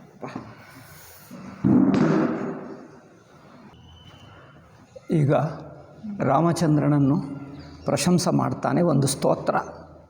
ರಾಮ ಲಕ್ಷ್ಮಣರನ್ನು ಇಬ್ಬರನ್ನು ಸೇರಿಸಿ ಸ್ತೋತ್ರ ಮಾಡಿದ್ದಿದೊಂದೇ. ಇಡೀ ರಾಮಾಯಣದಲ್ಲಿ ರಾಮನ ಸ್ತೋತ್ರ ಇದೆ ಹೊರತು ರಾಮ ಲಕ್ಷ್ಮಣನನ್ನು ಸೇರಿಸಿ ಸ್ತೋತ್ರ ಮಾಡಿದ್ದು ಎಲ್ಲಿ ಇಲ್ಲ, ಇಲ್ಲೊಂದು ಕಡೆಯೇ ಇದೆ. ಜಯ ರಘುವಂಶಬನ ಜಬನ ಭಾನು ಗಹನ ಧನುಜ ಕುಲ ದಹನ ಕೃಸಾನು. ರಾಕ್ಷಸ ಸಂಹಾರಿ ರಘುವಂಶ ವನಜ అంటే ರಘುವಂಶಕ್ಕೆ ರಘುವಂಶ ಎಂಬ ತಾವರೆಗೆ ನೀನು ಸೂರ್ಯ ಅಂದರೆ ರಘುವಂಶಕ್ಕೆ ಕಮಲಗಳಿಗೆ ಇವನು ಸೂರ್ಯನ ಹಾಗೆ ಅವನಿಗೆ ರಘುವಂಶವನ್ನು ಚೆನ್ನಾಗಿ ಅರಳುತ್ತದೆ. ರಾಕ್ಷಸರನ್ನೆಲ್ಲ ಸಂಹಾರ ಮಾಡ್ತಾನೆ. ಜಯಸುರ ವಿಪ್ರ ಧೇನು ಹಿತಕಾರಿ. ದೇವತರು ಬ್ರಾಹ್ಮಣರು ಹಸುಗಳು ಗೋಬ್ರಾಹ್ಮಣ ಹಿತಾಯಚ ಹೇಳ್ತೀವಲ್ಲ, ದೇವತರು ಗೋಗಳು ಬ್ರಾಹ್ಮಣರು ಇವರು ಮೂವರಿಗೆ ನೀವು ಹಿತಕಾರಿ. ಜಯ ಮದ ಮೋಹ ಕೋಹ ಭ್ರಮಹಾರಿ. ಮದ ಮೋಹ ಕೋಪಗಳು, ಮದ ಮೋಹ ಕೋಪ ಭ್ರಮ ಇವುಗಳನ್ನೆಲ್ಲ ನಾಶ ಮಾಡ್ತೀವಿ. ಜಯಮದ ಮೋಹ ಕೋಹ ಭ್ರಮಹಾರಿ, ಇದು ಚೆನ್ನಾಗಿದೆ ನೋಡಿ. ಭಗವಂತ ಅಹಂಕಾರವನ್ನು ತೆಗೆಯುತ್ತಾನೆ, ಮೋಹವನ್ನು ತೆಗೆಯುತ್ತಾನೆ, ಕೋಪವನ್ನು ಭ್ರಮವನ್ನು ತೆಗೆಯುತ್ತಾನೆ, ನಾಶ ಮಾಡ್ತಾನೆ. ಅದು ಪರಮಾತ್ಮನ ಲಕ್ಷಣ. ವಿನಯಶೀಲು ಕರುಣಾ ಗುಣಸಾಗರ. ಅತ್ಯಂತ ವಿನಯಶೀಲುಡು ಶೀಲನು, ಕರುಣಾಸಾಗರನು, ಗುಣಸಾಗರ. ಕರುಣಾಸಾಗರ ಗುಣಸಾಗರ. ಜಯತಿ ಬಚನ ರಚನಾ ಅತಿನಾಗರ. ಬಚನ ರಚನಾ ಅತಿನಾಗರ. ಸೇವಕ ಸುಖದ ಸುಭಗ ಸವ ಅಂಗ. ಸೇವಕನಿಗೆ ಅಂದರೆ ಭಕ್ತನಿಗೆ ಎಂದರ್ಥ. ಭಕ್ತನಿಗೆ ಎಂದಿಗೂ ಒಳ್ಳೆಯದು ಕಲ್ಯಾಣ ಮಾಡ್ತಾನೆ, ಒಳ್ಳೆಯದು ಮಾಡ್ತಾನೆ, ಸೌಭಾಗ್ಯವನ್ನು ಕೊಡ್ತಾನೆ. ಜಯ ಶರೀರ ಚವಿ ಕೋಟಿಯ ನಂಗ. ಅತ್ಯಂತ ಸುಂದರವಾಗಿರುವ ಕೋಟಿ ಕಾಮಧೇನುವಷ್ಟು ಸುಂದರ ರೂಪ ನಿಮ್ಮದು. ಅಷ್ಟೇ. ಕರೌ ಕಾಹ ಮುಖ ಏಕ ಪ್ರಶಂಸಾ. ನಾನು ಮುಖದಿಂದ ನಿಮ್ಮನ್ನು ಎಷ್ಟೆಂದು ಪ್ರಶಂಸೆ ಮಾಡಲಿ, ಎಷ್ಟು ಮಾಡಿದ್ದರೂ ಕಮ್ಮೆ. ಜಯ ಮಹೇಶ ಮನ ಮಾನಸ ಹಂಸ. ನೀವು ಶಿವನ ಮನಸ್ಸಿನಲ್ಲೇ ನೀವು ವಾಸ ಮಾಡ್ತೀಯಿ. ಅಂದರೆ ಶಿವ ರಾಮಚಂದ್ರನ ಭಕ್ತ. ನಿರಂತರವಾಗಿ ರಾಮಚಂದ್ರ ಶಿವನ ಮನಸ್ಸಿನಲ್ಲೇ ಇದ್ದು ಬಿಡ್ತಾನೆ. ಅನುಚಿತ ಬಹುತ ಕಹೆವು ಅಜ್ಞಾತ. ನಾನು ಗೊತ್ತಿಲ್ಲದೆ ನಿಮ್ಮನ್ನು ಏನೇನೋ ತಪ್ಪಾಗಿ ಅಜ್ಞಾನದಿಂದ ನಿಮ್ಮನ್ನು ಏನೋ ಅನುಚಿತವಾಗಿ ಅಯೋಗ್ಯವಾಗಿ ಮಾತಾಡಿದೆ, ಅಪಮಾನಕರವಾಗಿ ನಾನು ನಿಮ್ಮನ್ನು ಮಾತಾಡಿದೆ. ಕ್ಷಮಹು ಕ್ಷಮಾ ಮಂದಿರದವು ಭ್ರಾತ. ನೀವಿಬ್ಬರು ಅಣ್ಣ ತಮ್ಮಂದಿರು, ಕ್ಷಮಾಶೀಲರು. ಕ್ಷಮಾ ಮಂದಿರ ಅಂದರೇನು? ಕ್ಷಮಕ್ಕೆ ನಿಧಿ. ಕ್ಷಮಕ್ಕೆ ನಿಧಿಯಾಗಿರುವಂಥ ನೀವು ಅಣ್ಣ ತಮ್ಮಂದಿರು ಇಬ್ಬರು ನನ್ನನ್ನು ಕ್ಷಮಿಸಿಬಿಡು, ಇಷ್ಟು ಪ್ರಾರ್ಥನೆ ಮಾಡ್ತಾನೆ. ಕಹಿ ಜಯ ಜಯ ಜಯ ರಘುಕುಲ ಕೇತು ಭೃಗುಪತಿ ಗಯೇ ಬನಹಿತ ಪಹೇತು. ಜಯ ಜಯ ಜಯ ರಘುಕುಲ ಕೇತು, ರಘುವಂಶ ಕೇತು, ಕೇತು ಅಂದರೆ ಬಾವುಟ, ರಘುಕುಲ ಕೇತುಕಿ ಜಯ ಜಯ ಜಯ ಎಂದು ರಾಮಚಂದ್ರನಿಗೆ ಜಯ ಎಂದು ಹೇಳಿಬಿಟ್ಟು ಭೃಗುಪತಿ ಗಯೇ ಬನಹಿ ತಪಹೇತು, ತನ್ನ ತಪಸ್ಸು ಮಾಡಿಕೊಳ್ಳುವುದಕ್ಕೆ ಪರಶುರಾಮ ಹೊರಟೋದ. ಅಷ್ಟೇ, ಮುಗಿಯಿತು. ಕೊನೆಗೂ ರಾಮಚಂದ್ರ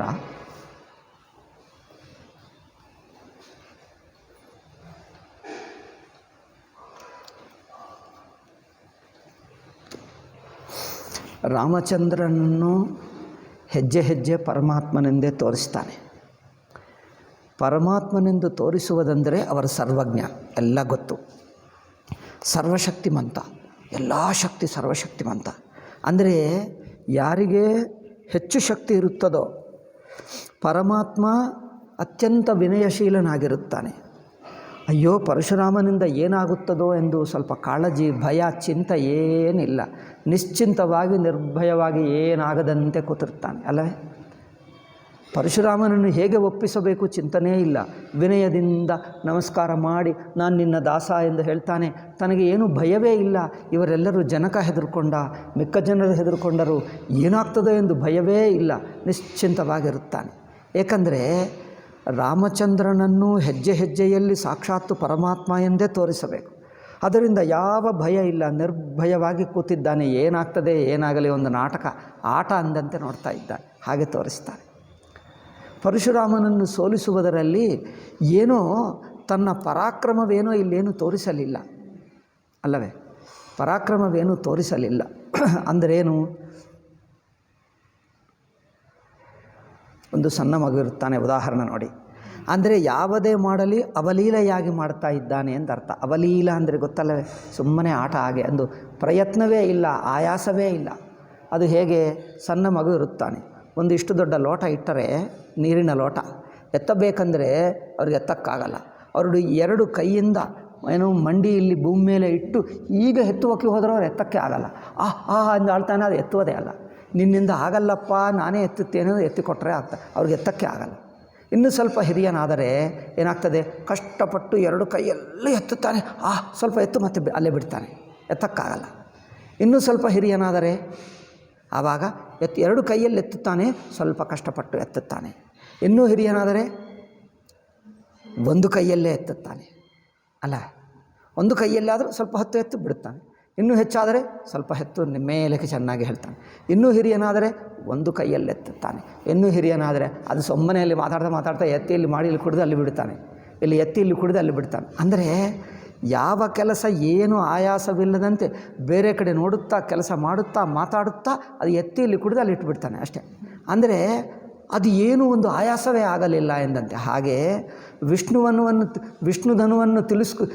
ಧನುಸ್ಸನ್ನು ತಿಳ್ಕೊಳ್ಳುವುದು, ಇದನ್ನು ಕೈಯಲ್ಲಿ ಇಡುವುದು, ಪ್ರಯೋಗ ಮಾಡುವುದು ಸುಮ್ಮನೆ ಆಟ ಹಾಗೆ ಮಾಡಿದ. ಅಂದರೆ ಅವರಷ್ಟು ಇಡೀ ಪ್ರಪಂಚವನ್ನೇ ಲೀಲೆಯಾಗಿ ನಡೆಸ್ತಾನೆ ಅಂತ ಅರ್ಥ. ಸರ್ವಜ್ಞನು, ಹೆಚ್ಚು ಹೆಚ್ಚು ಶಕ್ತಿ ಇರುವವನಿಗೆ ಯಾವುದರಿಂದ ಭಯವೇ ಇಲ್ಲ, ಏನಾಗುತ್ತದೋ ಎಂದು ಭಯವೇ ಇಲ್ಲ. ಪರಶುರಾಮ ಹೆದರ್ಕೊಂಡಿಲ್ಲ. ಏನು ಸುಮ್ಮನೆ ನಾಟಕ ನಡೆಯುತ್ತಾ ಇದೆ, ಹಾಸ್ಯ ಜೋಕ್ ಎಂದು ಪರಶುರಾಮ ಕೂತಿದ್ದ. ಪರಶುರಾಮನಿಗೆ ಗೊತ್ತು, ಸಾಕ್ಷಾತ್ತು ರಾಮಚಂದ್ರ ಪರಮಾತ್ಮ, ಅವನಿಗೇನಾಗುತ್ತದೆ, ಇದೆ ಎಲ್ಲ ತನ್ನ ಇಡೀ ಬ್ರಹ್ಮಾಂಡವೇ ತನ್ನ ಕೈಯಲ್ಲಿದೆ, ಇದರಿಂದ ಏನಾಗ್ತದೆ ಎಂದು ವಿಶ್ವಾಮಿತ್ರರು ನಿಶ್ಚಿಂತವಾಗಿ ಕೂತಿದ್ದ, ನಗುತ್ತಾ ಇದ್ದಾನೆ. ಲಕ್ಷ್ಮಣ ಮಧ್ಯ ಮಧ್ಯೆ ಕೋಪ ಮಾಡಿಸುವುದು, ಪ್ರಚೋದನೆ ಮಾಡುವುದು, ಮತ್ತು ನಗುತ್ತಾ ಸುಮ್ಮನೆ ಕೂತಿರುವುದು. ಲಕ್ಷ್ಮಣನಿಗೆ ಗೊತ್ತು, ರಾಮಚಂದ್ರನಿಗೆ ಇದು ಏನಾಗಲ್ಲ. ಮಿಕ್ಕ ಜನರೆಲ್ಲ ಹೆದರ್ಕೊಳ್ತಾ ಇದ್ದಾರೆ, ಅಯ್ಯೋ ರಾಮನನ್ನೇ ಸಾಯಿಸ್ತಾನೋ ಏನೋ, ಅಯ್ಯೋ ಕೋಪ, ಲಕ್ಷ್ಮಣ ಮೇಲೆ ಇರುವಂಥ ಕೋಪ ಈಗ ರಾಮನ ಮೇಲಕ್ಕೆ ತಿರುಗಿತಲ್ಲ, ಏನು ಮಾಡ್ತಾನೋ ಏನೋ. ಅವರು ಹೆದರ್ಕೊಳ್ತಾರೆ, ಜನಕ ಹೆದರ್ಕೊಳ್ತಾನೆ, ಪಬ್ಲಿಕ್ ಹೆದರ್ಕೊಳ್ತಾರೆ, ಸೀತಾ ಎಲ್ಲರೂ ಹೆದರ್ಕೊಳ್ತಾ ಇದ್ದಾರೆ.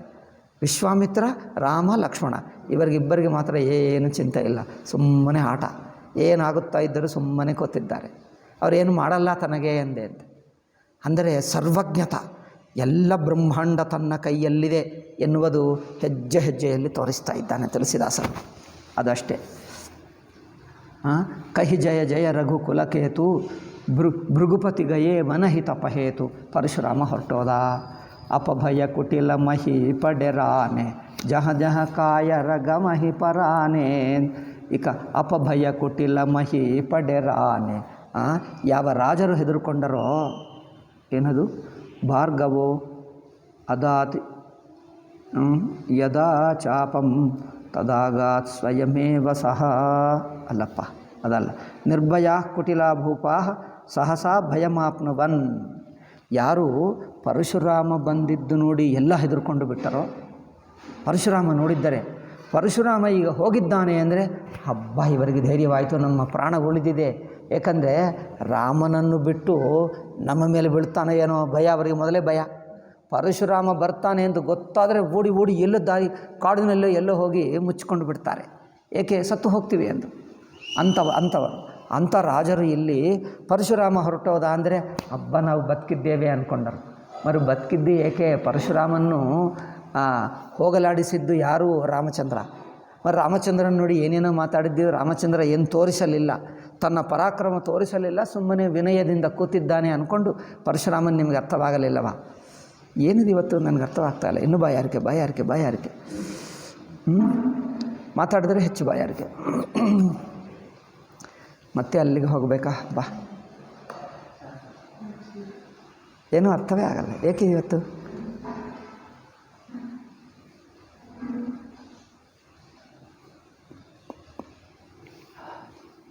10 minutes ಇದೆ, 5:20. ಅಥವಾ ಇಲ್ಲೇ ಕುಡಿದು ಬರಲ್ಲ ಅಡುಗೆ ಮನೆಯಲ್ಲೇ. ಅಡುಗೆ ಮನೆಗೆ ನಾನು ಹೋಗ್ಬೋದಾ? ಹಾಗೆ ಅವ್ರ ಪರ್ಮಿಷನ್ ಇಲ್ಲದೆ ನಾನು ಒಳಗೆ ಹೋಗ್ಬೋದಾ? ಯಾರಾದರೂ ಇದ್ದರೆ ಓಂ ಅಪಭಯ ಕುಟಿಲ ಮಹಿ ಪಡೆರಾನೆ. ಇದು ಈ ಕುಟಿಲ ರಾಜರ ಭಯವೆಲ್ಲ ಹೋಯಿತು. ಜಹ ಕಾಯರ ಗಮಹಿ ಪರಾನೆ. ಓಕೆ, ದೇವನ ದೀನ್ಹಿ ದುಂದುಬಿ. ಮೇಲೆಯಿಂದ ದೇವತರೆಲ್ಲ ತನ್ನ ಏನದು ದುಂದುಬಿ ಅಂದರೆ ತಮಟೆ ಎಲ್ಲ ಬಾರಿಸ್ತಾ ಇದ್ದಾರೆ. ಪ್ರಭುಪರ ಬರಷ ಹಿಪೂಲ್, ರಾಮಚಂದ್ರನ ಮೇಲೆ ಪುಷ್ಪ ವರ್ಷ ಮಾಡ್ತಾ ಇದ್ದಾರೆ. ಹರಶೇಪುರ ನರ ನಾರಿ ಸಭ, ಅಲ್ಲಿರುವ ಸ್ತ್ರೀ ಪುರುಷರು ಎಲ್ಲರೂ, ನಗರ ಮಿಥಿಲಾ ನಗರದಲ್ಲಿರುವ ಜನರೆಲ್ಲ ಸಂತೋಷ ಪಟ್ಕೊಳ್ತಾ ಇದೆ. ಮಿಟಿ ಮೋಹಮಯ ಸೋಲ್. ಮೋಹದಿಂದ ಬಂದಿರುವೆಲ್ಲ ದುಃಖವೆಲ್ಲ ಭಯವೆಲ್ಲ ಹೋಯಿತು. ಈಗ ಸಾಕ್ಷಾತ್ತು ರಾಮಚಂದ್ರರೇ ಪರಶುರಾಮನನ್ನೇ ಗೆದ್ದ. ಪರಶುರಾಮನನ್ನು ನೋಡಿ ಇಡೀ ಪ್ರಪಂಚ ಹೆದರ್ಕೊಳ್ತದೆ. ಈಗ ಪರಶುರಾಮನೇ ರಾಮನನ್ನು ನೋಡಿ ಹೆದರ್ಕೊಳ್ತಾನೆಂದರೆ ಅಯ್ಯೋ, ನಮ್ಮ ರಾಮರು ಸಾಮಾನ್ಯನಲ್ಲ. ರಾಮಚಂದ್ರನನ್ನು ನೋಡಿ ಪರಶುರಾಮನೇ ಹೆದರ್ಕೊಂಡು ಸೋತು ಹೋಗಿ ನಮಸ್ಕಾರ ಮಾಡಿ ಪ್ರಶಂಸೆ ಮಾಡಿ ಹೋದ ಅಂದರೆ ಇವರು ಸಾಮಾನ್ಯರಲ್ಲ ಎಂದು ಎಲ್ಲರಿಗೂ ಗೊತ್ತಾಗಿಬಿಟ್ಟಿತು. ಅತಿ ಗಹೆ ಬಾಜನೆ ಬಾಜೆ. ಈಗ ಎಲ್ಲ ಬಾಜಾ ಭಜಂತ್ರಿ ಜೋರಾಗಿ ಬಾರಿಸ್ತಾ ಇದ್ದಾರೆ ಇಲ್ಲಿ ಭೂಲೋಕದಲ್ಲಿ. ಸಬಹಿ ಮನೋಹರ ಮಂಗಲ ಸಾಜೆ. ಈಗ ಮಂಗಲ ಕಾರ್ಯಕ್ರಮ ಶುರುವಾಯಿತು ಅಲ್ಲವೇ? ಜೂತ ಮಿಲಿಸು ಮುಖಿ ಸನಯನಿ ಕರಹಿಗಾನ ಕಲಕೋಕಿಲ ಬಯನಿ. ಎಲ್ಲರಿರುವಂಥ ಸ್ತ್ರೀಯರು ಈಗ ಸೀತೆಯ ತಾಯಿ ಎಲ್ಲರೂ ಸಂತೋಷ ಪಟ್ಕೊಂಡರು. ಆನಂದದಿಂದ ಅಲ್ಲಿರುವ ಏನದು ಹಾಡುಗಾರರೆಲ್ಲ ಹಾಡ್ತಾ ಇದ್ದಾರೆ. ನೃತ್ಯ ಮಾಡುವ ಸ್ತ್ರೀಯರು ನೃತ್ಯ ಮಾಡ್ತಾ ಇದ್ದಾರೆ. ಸುಖು ಬಿದೇಹ ಕರ ಬರನಿ ನ ಜಾಯಿ. ಈಗ ಜನಕನಿಗೆ ಈಗ ಎಷ್ಟು ಆನಂದವಾಯಿತಂದರೆ ಈಗ ಹೇಳೋಕ್ಕಾಗಲ್ಲ. ಪರಶುರಾಮನೇ ಸೋತು ಹೋದ, ಇನ್ನೇನು ಈಗ ನಾವು ಶಿವಧನುಸ್ಸು ಭಂಗವಾಯಿತು, ಈಗ ಸೀತಾ ಕಲ್ಯಾಣ ಆಗುತ್ತದೆ ಎಂದೀಗ ಜನಕನಿಗೆ ಪರಮಾನಂದವಾಯಿತಂತೆ. ಸುಖು ಬಿದೇಹಕರ ಬರನಿನ ಜಾಯಿ ಜನ್ಮ ದರಿದ್ರ ಮನಹು ನಿಧಿಪಾಯಿ. ಜನ್ಮ ದರಿದ್ರ ಅಂತೆ, ಹುಟ್ಟಿನಿಂದ ಭಯಂಕರ ದರಿದ್ರ, ಊಟ ತಿನ್ನುವಕ್ಕೆ ಕಷ್ಟವಾಗ್ತಿತ್ತು. ಅಂಥವನಿಗೆ ದೊಡ್ಡ ಮನೆ ದೊಡ್ಡ ಸಂಪದ ಸಿಕ್ಕಿದ್ದರೆ ಎಷ್ಟು ಪರಮಾನಂದವಾಗ್ತದೋ ಅಷ್ಟು ಪರಮಾನಂದವಾಯಿತಂತೆ. ಯಾರಿಗೆ? ಜನಕನಿಗೆ. ಅಂದರೆ ಹುಟ್ಟು ದರಿದ್ರನಿಗೆ ಹಣ ಸಿಕ್ಕಿದ್ದರೆ ಏನಾಗುತ್ತದೋ ಎಷ್ಟು ಪರಮಾನಂದ ನೋಡಿ. ಜನ್ಮ ದರಿದ್ರ ಮನಹು ನಿಧಿಪಾಯಿ ಬಿಗತ ತ್ರಾಸ ಭಯ. ನಿಧಿ ಅಂದರೆ ಪೂರ್ವಕಾಲದಲ್ಲಿ ಹಳೆ ಮನೆಯಲ್ಲಿ ಪೂರ್ವಕಾಲದಲ್ಲಿ ಹೇಳುತ್ತಿದ್ದರು ಗೊತ್ತಾ? ಮನೆಯನ್ನು ಮಾರಬಾರದು, ನಿಮ್ಮ ಭೂಮಿಯನ್ನು ಮಾರಬಾರದು ಪೂರ್ವಕಾಲದಲ್ಲಿತ್ತು. ಏಕೆ ಅಂದರೆ ಅಲ್ಲಿ ಏನೇನೋ ಇದ್ದು ಬಿಡುತ್ತದೆ. ಪೂರ್ವಕಾಲದಲ್ಲಿ ನಿಮ್ಮ ಅಜ್ಜಂದಿರು ಇನ್ನೂ ಅವರಿಗಿಂತ ಪೂರ್ವಕಾಲದವರು ಎಲ್ಲೋ ನಿಧಿ ಇಟ್ಟಿರ್ತಾರೆ. ಮನೆ ಮಾರುವುದೇ ಬೇಡ ಹೇಳುತ್ತಿದ್ದಾರೆ. ಈ ಕಾಲದಲ್ಲಿ ಮನೆ ಮಾರ್ತಾನೇ ಇದ್ದಾರೆ. ಏಕೆಂದರೆ ಇವರ ಹಣ ಎಲ್ಲ ಬ್ಯಾಂಕ್ನಲ್ಲಿರ್ತದೆ, ಬ್ಯಾಂಕೆ ತಿಂದು ಬಿಡ್ತದೆ ಅಲ್ಲವೇ? ಬ್ಯಾಂಕೆ ಮುಚ್ಚಿ ಹೋಗ್ತದೆ, ಹಣ ಅವರು ತಿಂತಾರೆ. ಮನೆಯಲ್ಲಿ ಏನಿರೋಲ್ಲ, ಗೋಡೆಗಳಿರುತ್ತವೆ, ಏನಿರಲ್ಲ. ಪೂರ್ವಕಾಲದಲ್ಲಿ ಗೋಡೆಗಳಲ್ಲಿ ಭೂಮಿಯಲ್ಲಿ ಏನೇನೋ ಇಡುತ್ತಿದ್ದಾರೆ. ಈ ಕಾಲದಲ್ಲಿ ಏನಿರ್ತಾ ಇಲ್ಲ. ಅದು ಚಿನ್ನ ಇಡುತ್ತಿದ್ದರು. ಈ ಕಾಲದಲ್ಲಿ ಏನಿಲ್ಲ, ಎಲ್ಲ ಬ್ಯಾಂಕೆ ತಿಂದು ಬಿಡ್ತದೆ. ಇವರಿಗೆ ಅದು ಹೋಗ್ತದೆ, ಇದು ಹೋಗ್ತದೆ, ಎರಡೂ ಹೋಗ್ತವೆ. ಅಥವಾ ಕೆಲವು ದಿವಸ ನಂತರ ನಿಮ್ಮ ಹಣಕ್ಕೆ ಬೆಲೆನೇ ಇಲ್ಲ. ಪೂರ್ವ ಕಾಲದಲ್ಲಿ ಏನು 1,00,000 ರೂಪಾಯಿ ಇದ್ದರೆ ಈಗ 1,00,000 ರೂಪಾಯಿಗೆ ಏನಾಗ್ತದಪ್ಪ, ಇನ್ನು ಮೇಲೆ ಒಂದು ಭಿಕ್ಷುಕನ ಕೈಯಲ್ಲಿ 1,00,000 ರೂಪಾಯಿ ಬರುವಂಥ ಸ್ಥಿತಿ ಬಂದಿದೆ. ಈಗ 1,00,000 ಅಂದರೆ ಏನೂ ಅಲ್ಲ, 1,00,000 ಅಂದರೆ ಏನೂ ಅಲ್ಲ ಈ ಕಾಲದಲ್ಲಿ. ಪೂರ್ವ ಕಾಲ 1,00,000 ಅಂದರೆ ಅಪ್ಪ ಅಪ್ಪ ಅಪ್ಪ ಎಷ್ಟು ದೊಡ್ಡದು, 1,00,000 ಅಂದರೆ ಇಷ್ಟು ದೊಡ್ಡ ಮನೆಯೇ ಕಟ್ಟಿದ್ದನಂತೆ ಲಕ್ಷಾಧಿಕಾರಿಯನ್ನು ಹೇಳುತ್ತಿದ್ದಾರೆ. ಈಗ 1,00,000 ಎಲ್ಲರಲ್ಲಿದೆ ಅಲ್ಲವೇ, ಏನೋ ಕೂಲಿಗಾರರು 1,00,000 ಇರುತ್ತದೆ, ಲೆಕ್ಕನೇ ಇಲ್ಲ. ಹಾಗೆ ಆದ್ದರಿಂದ ಹಣ ಅವರಿಗೆ ಬಹಳ ಹಣ ಸಿಕ್ಕಿದ್ದರೆ ಎಷ್ಟು ಮನೆ ಮಾರಬಾರದು. ಅಂಥವರಿಗೆ ಮನೆ ಸಿಕ್ಕಿತು, ಹೊಲ ಗದ್ದಲ ಸಿಕ್ಕಿತು, ಎಷ್ಟು ಸಂಪದ ಸಿಕ್ಕಿದ್ದರೆ ಎಷ್ಟು ಪರಮಾನಂದವಾಗ್ತದೆ ಅವರಿಗೆ. ಊಟಗೆಲ್ಲ ತಿನ್ನುವುದಕ್ಕೆ ಎಷ್ಟು ಬಂತು ನೋಡಿ. ಜನ್ಮ ದರಿದ್ರ ಮನಹು ನಿಧಿಪಾಯಿ ಬಿಗತ ತ್ರಾಸ ಭಯಸಿ ಯಸುಕಾರಿ. ಸೀತಾಕಿ ಸರ್ವ ದುಃಖರಹಿತವಾಯಿತು ಸೀತೆಗೆ. ಜನು ಬಿದು ಉದಯ ಚಕೋರ ಕುಮಾರಿ. ಚಂದ್ರೋದಯವಾದರೆ ಚಕೋರ ಪಕ್ಷಕ್ಕೆ ಎಷ್ಟು ಪರಮಾನಂದವಾಗ್ತದೋ ಸೀತೆಗೆ ಅಷ್ಟು ಪರಮಾನಂದವಾಯಿತಂತೆ. ಜನಕ ಕೀನ್ಹ ಕೌಶಿಕ ಹಿ ಪ್ರಣಾಮ. ಜನಕ ಬಂದು ವಿಶ್ವಾಮಿತ್ರ ಋಷಿಗೆ ನಮಸ್ಕಾರ ಮಾಡಿ ಏನು ಹೇಳ್ತಾರೆ, ಪ್ರಭು ಪ್ರಸಾದದನು ಭಂಜವು ರಾಮ. ಗುರುಗಳೇ, ನಿಮ್ಮ ಅನುಜ್ಞೆಯಿಂದ ನಿಮ್ಮ ದಯದಿಂದ ರಾಮಚಂದ್ರ ಶಿವಧನುಸ್ಸನ್ನು ಮೃದು ಹಾಕಿದ. ಮಹಿ ಕೃತಕೃತ್ಯ ಕೀನ ದಹುಭಾಯಿ. ಇಬ್ಬರನ್ನ ತಮ್ಮಂದಿರು ನನ್ನನ್ನು ಕೃತಕೃತ್ಯ ಮಾಡಿದ್ದಾರೆ. ಅಂದರೆ ನಾನು ಮಾಡತಕ್ಕ ಕೆಲಸವೆಲ್ಲ ಮುಗಿಸಿಬಿಟ್ಟಿತು. ಈಗ ಇನ್ನೇನಿಲ್ಲ, ವಿವಾಹವೇ ಒಂದು ಆಗಬೇಕಿತ್ತು, ಈಗ ಅದಾಗುವುದರಿಂದ ನಾನು ಕೃತಕೃತ್ಯನು ಧನ್ಯನಾಗಿ ಬಿಟ್ಟೆ. ಮಹಿ ಕೃತಕೃತ್ಯ ಕೀನ್ಹ ದಹುಬಾಯಿ ಅಬಜೋ ಉಚಿತ ಸ್ವಕಹಿವ ಗೊಸಾಯಿ. ಈಗ ಇದಾದ ನಂತರ ಏನು ಮಾಡಬೇಕು, ಈಗ ತಾವೇ ಮಾಡಿ, ಈಗ ಮುಂದಿನ ಕೆಲಸ ತಾವೇ ಮಾಡಿ. ಕಹ ಮುನಿಸುನು ನರನಾಥ ಪ್ರಬೀನ. ಜನಕ ಹೇಳಿದ, ಮುಂದಿಂದೀಗ ನೀವೇ ಮಾಡಿ ಎಂದು ಹೇಳಿದ. ಯಾರಿದು? ಇದು ಜನಕ. ಓಕೆ. ಕಹ ಮುನಿಸುನು ನರನಾಥ ಪ್ರಬೀನ. ವಿಶ್ವಾಮಿತ್ರ ಏನು ಹೇಳ್ತಾನೆ, ರಾಜರೇ, ರಹಾಬಿಬಾಹು ಚಾಪ ಅಧೀನ. ನೋಡಿ, ಮದುವೆ ಆ ಶಿವಧನುಸ್ಸು ಅಧೀನದಲ್ಲಿದೆ. ಶಿವಧನುಸ್ಸು ಮುರಿದು ಹೋದರೆ ಮದುವೆ ಆಗುತ್ತದೆ. ಇದಾಗುವವರೆಗೆ ಅದಾಗಲ್ಲ, ಇದಾಗಬೇಕು ಮೊದಲು. ಇದು ಯಾವಾಗ ಶಿವಧನುಸ್ಸು ಮುರಿದು ಹೋಯಿತು, ಟೂಟತಹಿ ಧನು ಭಯವು ವಿವಾಹ. ಶಿವಧನುಸ್ಸು ಮುರಿದು ಹೋಯ್ತಾ ವಿವಾಹವಾಗೇ ಬಿಟ್ಟಿತು. ಇನ್ನೇನು, ಶಿವಧನುಸ್ಸು ಮುರಿದು ಹೋಯಿತು, ಮದುವೆ ಆಗೇ ಬಿಟ್ಟಿತು. ಸುರನರನಾಗ ಬಿದ್ದಿತು ಸಭ. ಎಲ್ಲ ಪ್ರಪಂಚಕ್ಕೆ ಗೊತ್ತಾಯಿತು ಶಿವಧನುಸ್ಸು ಮುರಿದು ಹೋಯಿತು.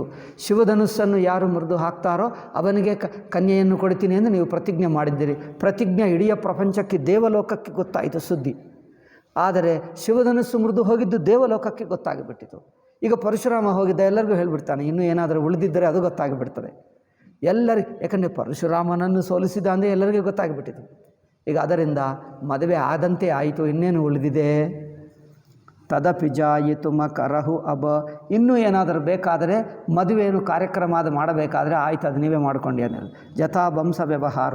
ನಿಮ್ಮ ವಂಶಕ್ಕೆ ಅನುಗುಣವಾಗಿ ಏನು ಪುರೋಹಿತರನ್ನು ಕಲುವುದು, ಮಂತ್ರ ಹೇಳುವುದು, ಮಂಟಪದಲ್ಲಿ ಕಟ್ಟುವುದು, ಏನಾದರೂ ಮಂಗಳಸೂತ್ರಾದಿ ಅಂಥದ್ದೇನಾದರೂ ಪದ್ಧತಿ ನಿಮ್ಮ ಸಂಪ್ರದಾಯಕ್ಕೆ ಅನುಗುಣವಾಗಿ ನಿಮ್ಮ ಕುಟುಂಬ ಆಚಾರ ಏನಿದೆಯೋ ಆ ಮಿಕ್ಕದೆಲ್ಲ ಮಾಡ್ಕೊ.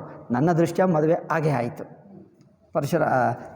ವಿಶ್ವಾಮಿತ್ರರು ಹೇಳ್ತಾರೆ, ಯಥಾವಂಶ ವ್ಯವಹಾರ ಭೂಜಿ ವಿಪ್ರ ಕುಲವೃದ್ಧ ಗುರ.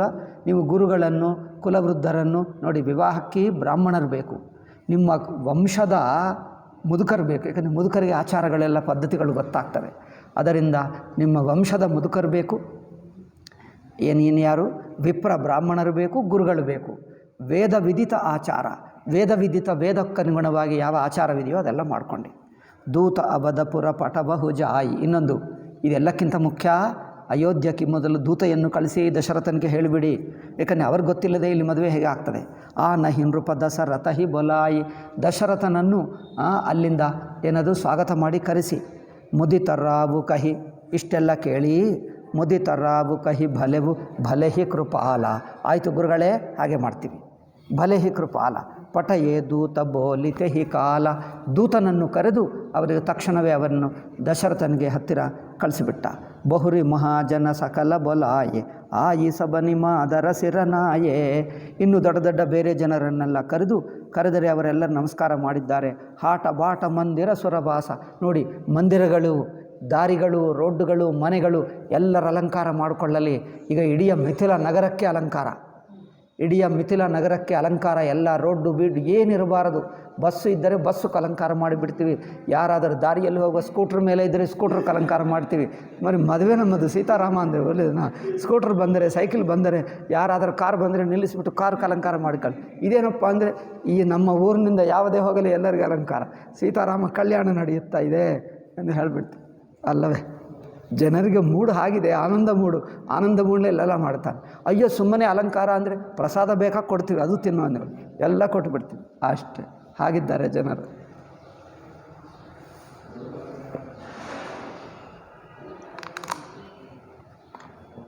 ಓಹ್, ಮತ್ತೆ ಬಾಯಾರಿಕಾದರೆ ನೀರಿಲ್ಲ. మరి ಏನು ಇವತ್ತು ಅರ್ಥವೇ ಆಗ್ತಾಯಿಲ್ಲ. ಏಕೆ ಹೀಗಾಗೋದು? ಅಯ್ಯೋ ರಾಮ.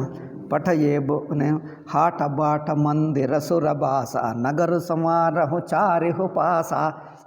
ಹೇಳ್ತಾನೆ ನೋಡಿ, ದಾರಿ ರೋಡ್ಡು ಚಾರಿವ ಪಾಸ ಅಂದರೆ 4 ದಾರಿಗಳು ಸೇರ್ಕೊಳ್ತವೆ ನೋಡಿ. ಸೆಂಟರ ಏನು ಹೇಳ್ತಾರೆ, ಸರ್ಕಲ್ಗಳು ಎಲ್ಲವೂ ಅಲಂಕಾರ ಮಾಡಿಬೇಡಿ, ಯಾವುದು ಒಂದು ಜಾಗಕ್ಕೆ ಬಿಡಬೇಡಿ. ಹೂಗಳೆಲ್ಲ ಹಾಕಿಬಿಡಿ, ಹೂಗಳು, ಪೇಪರ್ಗಳು, ಕಲರ್ ಪೇಪರ್ಗಳು. ಇವಾಗ ನಮ್ಮ ವಿನಾಯಕ ಹಬ್ಬಕ್ಕೆ ಮಾಡ್ತಾ ಇದ್ದಾರೆ ನೋಡಿ, ಗೋಡೆಗೂ ಮೇಲೆಗೂ ಭೂಮಿಗೆ ಮೇಲೆಗೆ ಯಾರಾದರೂ ಅಡ್ಡಿ ಬಂದರೆ ಅವ್ರ ಮೇಲೇ ಅಂಟಿಸ್ತೀವಿ ಅಲ್ಲ.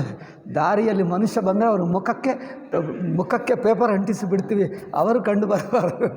ಹಾಗೆ ಮಾಡಬೇಕು. మరి ಅಲಂಕಾರ ಪ್ರೀತಿಯಿಂದ ಯಾರೋ ಏನೂ ಗೊತ್ತೇ ಆಗಲ್ಲ ಅಲ್ಲವೇ, ಮನುಷ್ಯರಿಗೆ ಅಂಟಿಸಿಬಿಡ್ತಾರೆ. ಪಾಠ ಅಂದರೆ ಅವರ ಮೂಡು ನೋಡಿದರೆ ಹಾಗೆ ಕಂಡು ಬರ್ತಾ ಇದೆ. ನಾನೇನು ಹೇಳ್ತಾ ಇಲ್ಲ, ಅವರ ಮೂಡು ಆಗಿದೆ. ಜನರು ಅಷ್ಟು ಆನಂದದಲ್ಲಿದ್ದಾರೆ ಅಂದರೆ ಏನು ಮಾಡ್ತಾಯಿದ್ದೇವೆ ಅವ್ರಿಗೆ ಗೊತ್ತಾಗ್ತಾ ಇಲ್ಲ. ರಾಮ ರಾಮ, ಎಲ್ಲರಿಗೆ ರಾಮನ ಸ್ಮರಣ, ಸೀತಾ ಸ್ಮರಣ, ಸೀತಾರಾಮ ಸೀತಾರಾಮ ಸೀತಾರಾಮ. ಎಲ್ಲರಿಗೂ ಸೀತಾರಾಮ ಸ್ಮರಣದಲ್ಲಿ ಸೀತಾರಾಮ ಪ್ರೀತಿ ಎಷ್ಟಾಗಿದೆ ಅಂದರೆ ಪ್ರೀತಿಯಲ್ಲಿ ಮುಳುಗಿ ಹೋಗಿ ಎಲ್ಲರೂ ಸೀತಾರಾಮರಾಗೆ ಕಂಡು ಬರ್ತಾ ಇದ್ದಾರೆ ಅಲ್ಲವೇ. ಎಲ್ಲರೂ ಸೀತಾರಾಮ. ಕೈಯಲ್ಲಿ ಕುಂಕುಮ ಕೊಟ್ಟರೆ ಈಗ ಯಾರಿಗೆ ಹಚ್ಚಬೇಕೋ ಗೊತ್ತೇ ಆಗಲ್ಲ. ಎಲ್ಲಿ ಯಾವ ಗೋಡೆ ಕಂಡು ಬಂದರೂ ಸೀತಾರಾಮನೇ ಕಂಡು ಅವ್ರಿಗೆ ಕುಂಕುಮ ಹಚ್ಚಿಬಿಡ್ತಾರೆ. ಇವರೇ ರಾಮನ ಹಣೆ ಎಂದು ಕಂಡು ಬರ್ತಾ ಇದೆ, ಅಲ್ಲೇ ಹಂಟಿಬಿಡ್ತಾರೆ. ಏಕೆಂದರೆ ಅವರು ಎಲ್ಲರಿಗೆ ರಾಮ ಸೀತಾನೇ ಕಂಡು ಬಂದರೆ ಏನಾಗಬೇಕಪ್ಪ, ಅವ್ರಿಗೆ ಪ್ರಪಂಚನೇ ಕಂಡು ಬರ್ತಾಯಿದೆ, ಎಲ್ಲರೂ ಸೀತಾರಾಮರೇ ಕಂಡು ಬರ್ತಾರೆ. ಅವರ ಭಕ್ತಿ ಅಂಥದ್ದು ಪಾಪ. ಹಾಟ ಬಾಟ ಮಂದಿರ ಸುರಭಾಸ ನಗರು ಸಮಾರಹು ಚಾರಿಹು ಪಾಸ ಹರಷಿ ಚಲೆ ನಿಜ ನಿಜ ಗೃಹ ಆಯ. ಎಲ್ಲರಿಗ ಅಲ್ಲಿ ಬಂದಿದ್ದಾರಲ್ಲ, ಈಗ ಎಲ್ಲರೂ ಬಿಟ್ಟು ತಮ್ಮ ತಮ್ಮ ಮನೆಗೆ ಹೋಗಿರುವ ತಕ್ಷಣವೇ ಅಲಂಕಾರ, ಮನೆಯನ್ನೆಲ್ಲ ಕ್ಲೀನ್ ಮಾಡಿದ್ದಾರೆ, ಗೊಬ್ಬರದಿಂದ ಲೇಪನ ಮಾಡಿದ್ದಾರೆ. ಏನಾದರೂ ಇನ್ನು ಬಣ್ಣ ಗಿಣ್ಣ ಏನಿದೆಯೋ ಹೂಗಳು ಎಲ್ಲ ಮನೆಯ ಜನರು ಹೆಂಗಸರು ಎಲ್ಲರೂ ಅಲಂಕಾರ ಶುರು ಮಾಡಿ, ತಾವು ಅಲಂಕಾರ ಒಳ್ಳೆಯ ಬಟ್ಟವನ್ನು ಉಟ್ಕೊಳ್ಳುವುದು. ಈಗ ಎಲ್ಲ ಅಲಂಕಾರ ಶುರು ಮಾಡಿಬಿಟ್ರು. ಹರಷಿ ಚಲೆ ನಿಜ ನಿಜ ಗೃಹಗಾಯೇ ಆಯೇ ಪುನಿ ಪರಿಚಾರಕ ಬೋಲಿ ಪಠಾಯೆ ರಚಹು ವಿಚಿತ್ರ ಬಿತಾನ ಬನಾಯಿ. ಒಂದು ಮಂಡಪ, ದೊಡ್ಡ ಮಂಡಪ ಮಾಡು, ಮದುವೆಗೆ ಬೇಕಲ್ಲವೇ, ಮಂಡಪ ಮಾಡು. ಸಿರಧರಿ ಬಚನ ಚಲೆ ಸಚುಪಾಯಿ ಪಟಯೇ ಬೋಲಿ ಗುನೀತಿ ನಾನ ಜೇ ಬಿತಾನ ಬಿದಿ ಕುಶಲ ಸುಜಾನ. ಒಂದು ಮಂಡಪವನ್ನು ಮಾಡುವವರು ಯಾರು, ಮಂಡಪ ಸ್ಪೆಷಲಿಸ್ಟ್ ಇರುತ್ತಾರಂತೆ. ಅಲಂಕಾರದಲ್ಲಿ ಒಬ್ಬರು ಗೋಡೆಯ ಸ್ಪೆಷಲಿಸ್ಟು, ಒಬ್ಬರು ಮಂಡಪ ಸ್ಪೆಷಲಿಸ್ಟು, ಒಬ್ಬರು ಬೀದಿ ಅಲಂಕಾರ ಸ್ಪೆಷಲಿಸ್ಟು. ಅಂದರೆ ಒಂದೊಂದು ಜಾಗಕ್ಕೆ ಅಲಂಕಾರದಲ್ಲಿ ಸ್ಪೆಷಲಿಸ್ಟ್ ಅಂತೆ. ಅಯ್ಯೋ, ಎಲ್ಲವೂ ಒಂದೇ ಅಲಂಕಾರ ಮಾಡೋಕ್ಕಾಗಲ್ಲ, ಅಷ್ಟು ಸ್ಪೆಷಲಿಸ್ಟನ್ನು ಕರೆದು ಒಂದೊಂದಕ್ಕೆ ಒಬ್ಬೊಬ್ಬರಿಗೆ ಒಪ್ಪಿಸಿದರಂತೆ. ಇದು ನಿಮ್ಮ ಕೆಲಸ, ಅಲಂಕಾರ ಮಾಡಿ. ಎಷ್ಟು ಸುಂದರವಾಗಿರಬೇಕಂದ್ರೆ ಯಾರಾದರೂ ನೋಡಲಿಕ್ಕೆ ಬಂದರೆ ಇಡೀ ನಗರ ನೋಡುತ್ತಾ ಹೋದರೆ 1 ತಿಂಗಳಾಗಬೇಕು.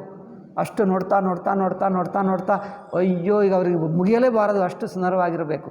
ಒಂದು ನೋಡಿದ್ದರೆ ಇದು ನೋಡಿದ್ದೀವಲ್ಲ ಎಲ್ಲ ಕಡೆ ಹಾಗೆ ಇದೆ ಅಲ್ಲ, ಒಂದು ನೋಡ್ತಾ ಇದ್ದರೆ ಎಲ್ಲವೂ ನೋಡಬೇಕನ್ನಿಸಬೇಕು.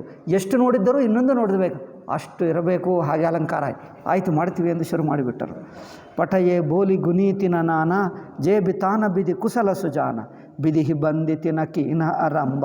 ಬ್ರಹ್ಮದೇವನಿಗೆ ನಮಸ್ಕಾರ ಮಾಡಿ ಈಗ ಎಲ್ಲರೂ ತಮ್ಮ ತಮ್ಮ ಕೆಲಸ ಶುರು ಮಾಡಿಬಿಟ್ಟರು. ಅಲಂಕಾರಗಳು ಬಿರಚೆ ಕನಕ ಕದಲಿಕೆ ಕಂಬ. ಕನಕ ಕದಲಿ ಅಂದರೆ ಬಾಳೆ, ಅದು ಕನಕ ಕದಲಿ. ಏಕೆಂದರೆ ಮಂಡಪಕ್ಕೆ 4 ಏನು ಹೇಳ್ತಾರೆ ಕಂಬಗಳಲ್ಲಿ ಕದಲಿ ಕಂಬೆ ಇಟ್ಟು ಅದೇನು ಹಣ್ಣುಗಳು ಹೀಗೆ ನೇತಾಡುವಂತೆ ಕಂಡು ಬರಬೇಕು. ಇಲ್ಲಿ ಅಲ್ಲವೇ. ಅವ್ರು ಕೋತಿ ಬಂದರೆ ಮಾತ್ರ ಮದುವೆ ಕಷ್ಟ ಆಗ್ಬಿಡ್ತದೆ ಅಲ್ಲವೇ. ಕೋತಿ ಬಂದರಲ್ಲಿ ಮದುವೆ ಆಗಲ್ಲ, ಅದು ಕೋತಿ ತಿನ್ನುತ್ತಾ ಇರುತ್ತದೆ. ಕೋತಿಗೆ ಬರದಂತೆ ನೋಡಬೇಕು. ಕೋತಿ ಈಗ ಬರಲ್ಲವಲ್ಲ, ಅದು ಕಿಷ್ಕಿಂಧ ಕಾಂಡದಲ್ಲಿ ಬರ್ತಾರೆ, ಈಗ ಬರಲ್ಲ. ಪರವಾಗಿಲ್ಲ, ಈಗ ಮದುವೆ ಆಗಬಹುದು.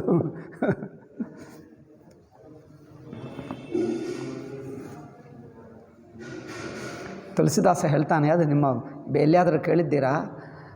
ಪಟ್ಟಾಭಿಷೇಕಕ್ಕೆ ಬಂದಾಗ ವಾನರರನ್ನು, ಹನುಮಂತರನ್ನು ಎಲ್ಲರನ್ನು ಕರ್ಕೊಂಡು ಬರ್ತಾನೆ. ಎಲ್ಲರೂ ಪಂಕ್ತಿಯಲ್ಲಿ ಕೂರಿಸಿ ಊಟ ಮಾಡಿಸ್ತಾರೆ. ಊಟ ಮಾಡಿಸಿದ್ದರೆ ಒಂದು ಹಣ್ಣಿರುತ್ತದೆ ನೋಡಿ, ಅದು ಏನು ಹಣ್ಣಪ್ಪ? ಹಾಂ, ಒಂದು ಒಳಗೆ ಬೀಜ ಇರುತ್ತದೆ ಹಣ್ಣು ನೋಡಿ, ಬೋರೆ. ಹಾಂ, ಕರೆಕ್ಟ್, ಬೋರೆ. ಎಸ್, ಬೋರೆ. ಆ ಬೋರೆ ಹಣ್ಣಿದ್ದರೆ ಬೋರೆ ಹಣ್ಣು ಬಡಿಸಿದ್ದಾಗ ಅದನ್ನು ಮುಟ್ಟಿದ್ದರೆ, ಹೀಗೆ ಗೊತ್ತಿದ್ದರೆ ಏನಾಗ್ತದೆ? ಬೀಜ ಹೀಗೆ ಹಾರುತ್ತದೆ ಬೀಜ. ಅದಕ್ಕೋಸ್ಕರ ಹೇಳ್ತಾರೆ, ಆ ಹಣ್ಣು ಕೊಟ್ಟರೆ ಊಟ ಸಮಯದಲ್ಲೇ ಜೋಪಾನ, ಹತ್ತಿಬಿಟ್ರೆ ಎಲ್ಲ ಮಿಕ್ಕ ಜನರ ಅದೇನು ಎಲೆ ಮೇಲೆ ಹೋಗಿಬಿಡ್ತದೆ. ಈಗ ಎಲ್ಲರೂ ಎದ್ದು ಬಿಡ್ತಾರೆ, ಯಾರು ಊಟ ಮಾಡಲ್ಲ ಎಂದು ಅದು ಹೇಳುತ್ತಿದ್ದಾರೆ ನಮಗೆ. ಆದ್ದರಿಂದ ಅವರು ತುಳಸಿದಾಸರು ಹೇಳ್ತಾರೆ, ಅದು ಏನೋ ಅದು ಒತ್ತಿದ್ದರಂತೆ, ಬೀಜ ಮೇಲಕ್ಕೆ ಹತ್ತಿತಂತೆ. ನೋಡಿದ್ದರೆ ಕೋತಿಗಳಿತ್ತಲ್ಲ, ಕೋತಿಗಳ ಸ್ವಭಾವವೇನು? ಯಾವುದಾದರೂ ಹಾರಿಬಿಟ್ರೆ ನನಗಿಂತ ಹೆಚ್ಚು ಹಾರುತ್ತದ, ಆ ಕೋತಿ ಹಾರುವುದು ಶುರು ಮಾಡಿ. ಆ ಕೋತಿ ನೋಡಿ ಇನ್ನೊಂದು ಕೋತಿ, ಇನ್ನೊಂದು ಕೋತಿ. ಓಲ್ ಅಡಿಗೆ ಮನೆಯಲ್ಲಿ ಊಟ ಮಾಡುವವರೆಲ್ಲ ಕೋತಿಗಳ ಜಂಪಿಂಗೇ ಆಗಿಬಿಟ್ಟಿತಂತೆ. ತುಳಸಿದಾಸ ಹೇಳ್ತಾರೆ, ರಾಮಚಂದ್ರ ನಕ್ಕಿ ಎಲ್ಲ ಕ್ಲೀನ್ ಮಾಡಿಸಿ ಮತ್ತೆ ಬಡಿಸಿ ಮತ್ತೆ ಎಲ್ಲ ಕೋತಿಗಳಿಗೆ ಊಟ ಮಾಡಿಸಿದ್ದಾನೆ ಎಂದು. ಅಂದರೆ ತುಳಸಿದಾಸರು ಏನೇನೋ ಹೇಳ್ತಾನೆ. ಅಂಥದ್ದು ಹಾರಿಬಿಟ್ರಂತೆ ಕೋತಿಗಳು. ಬರೀ ಕೋತಿಗಳನ್ನು ಸ್ನೇಹಿತರು ಮಾಡಿಕೊಂಡ್ರೆ ಮನೆಯೆಲ್ಲ ಹೀಗೆ ಆಗಿಬಿಡ್ತದೆ. ಕೋತಿಗಳು ಫ್ರೆಂಡ್ಸ್ ಮಾಡಿಕೊಳ್ಳಬೇಡಿ. ಕೋತಿಗಳು ಫ್ರೆಂಡ್ಸ್ ಮಾಡಿಕೊಂಡ್ರೆ ಮನೆ ಉಳಿಯುತ್ತದ? ಯಾವುದು ಉಳಿಯಲ್ಲ. ಬರೀ ರಾಮಚಂದ್ರನಿಗೆಲ್ಲ ಕೋತಿ ಭಕ್ತರೇ, ಕೋತಿ ಭಕ್ತರು, ಕೋತಿ ಫ್ರೆಂಡ್ಸು, ಕೋತಿ ಶಿಷ್ಯರೇ ಅವರಿಗೆಲ್ಲ. ಬಿದಿಹಿ ಬಂದಿತ್ತಿನ ಕೀನ ಅರಂಭ, ಬ್ರಹ್ಮದೇವನಿಗೆ ನಮಸ್ಕಾರ ಮಾಡಿ ಅಲಂಕಾರ ಶುರು ಮಾಡಿಬಿಟ್ಟರು.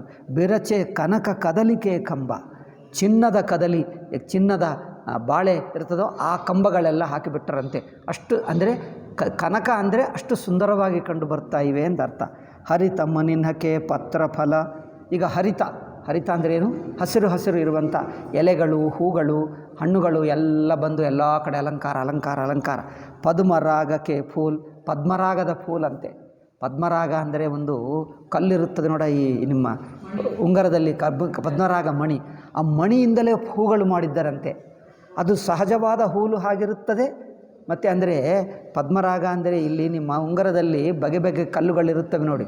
ಒಂದು ಹಸಿರು ಇರುತ್ತದೆ, ಒಂದು ಕೆಂಪಿರುತ್ತದೆ, ಒಂದು ಬಿಳಿ ಇರುತ್ತದೆ, ಒಂದು ಏನದು ಎಲ್ಲೋಕ್ಕೇನು ಹೇಳ್ತಾರೆ, ಪೀತ, ಹಳದಿ ಇರುತ್ತೆ. ಬಗೆ ಕಲ್ಲುಗಳಿರುತ್ತವಲ್ಲ, ಆ ಕಲ್ಲುಗಳಿಂದಲೇ ಹೂಗಳು ಮಾಡಿದ್ದಾರಂತೆ. ಆ ಹೂಗಳೆಲ್ಲ ಅಲಂಕಾರ ನೋಡಿ. ರಾಜ ಅಲ್ಲವೇ, ಅವ್ರಿಗೇನು ಸಂಪದ? ಸಾಕ್ಷಾತ್ತು ಲಕ್ಷ್ಮೀದೇವಿ ಸೀತಮ್ಮ ಅಲ್ಲೇ ಇದ್ದಾರೆ. ಲಕ್ಷ್ಮೀದೇವಿ ಎಲ್ಲಿರುತ್ತಾರೋ ಸಂಪದಕ್ಕೇನು ಕಮ್ಮಿ ಇಲ್ಲ. ಎಲ್ಲ ರತ್ನಗಳಿಂದ ಹೂವಾದರೆ ಸ್ವಲ್ಪ ಇಲ್ಲಿ ದೀಪ ಹಚ್ಚಿದ್ದರೆ ರತ್ನಗಳಲ್ಲಿ ಏನಾಗ್ತದೆ ಗೊತ್ತಾ? ಹೂಗಳೆಲ್ಲ ಬೆಳಗುತ್ತಾ ಇರುತ್ತವೆ. ಅಷ್ಟೆಲ್ಲ ತುಳಸಿದಾಸ್ ಎಲ್ಲಿ ನೋಡಿದ ಇದೆಲ್ಲ ಗೊತ್ತೇ ಇಲ್ಲ. ದೊಡ್ಡ ಧನಿಕರ ಮನೆ ನಾವು ನೋಡೋಕ್ಕಾಗ್ತದ? ನಾವು ಹೋಗಲಿಲ್ಲ, ನೋಡಲಿಲ್ಲ. ಆದರೂ ತುಳಸಿದಾಸ್ಗೆ ಹೇಗೆ ಗೊತ್ತಿದೆಲ್ಲ? ಏನೋ ಗೊತ್ತು, ಅವರು ದಿವ್ಯ ದೃಷ್ಟಿದಿಂದ ನೋಡಿಕೊಂಡ್ರೋ ಏನೋ, ಬರೀ ಹಾಗೆ ಬರೆದಿದ್ದಾರೆ. ಸೊ ಪದ್ಮರಾಗಕ್ಕೆ ಫೂಲ್, ರಚನಾ ದೇಕಿ ವಿಚಿತ್ರ ಅತಿ ಮನುಬಿರಂಚಿಕರ ಭೂಲ್. ಇಷ್ಟೆಲ್ಲ ನೋಡಿ ಬ್ರಹ್ಮದೇವನಿಗೆ ಅನಿಸುತ್ತಂತೆ, ಅಬ್ಬಾ ನನ್ನ ಸೃಷ್ಟಿಯಲ್ಲಿಯೂ ಇಷ್ಟಿಲ್ಲವೇ?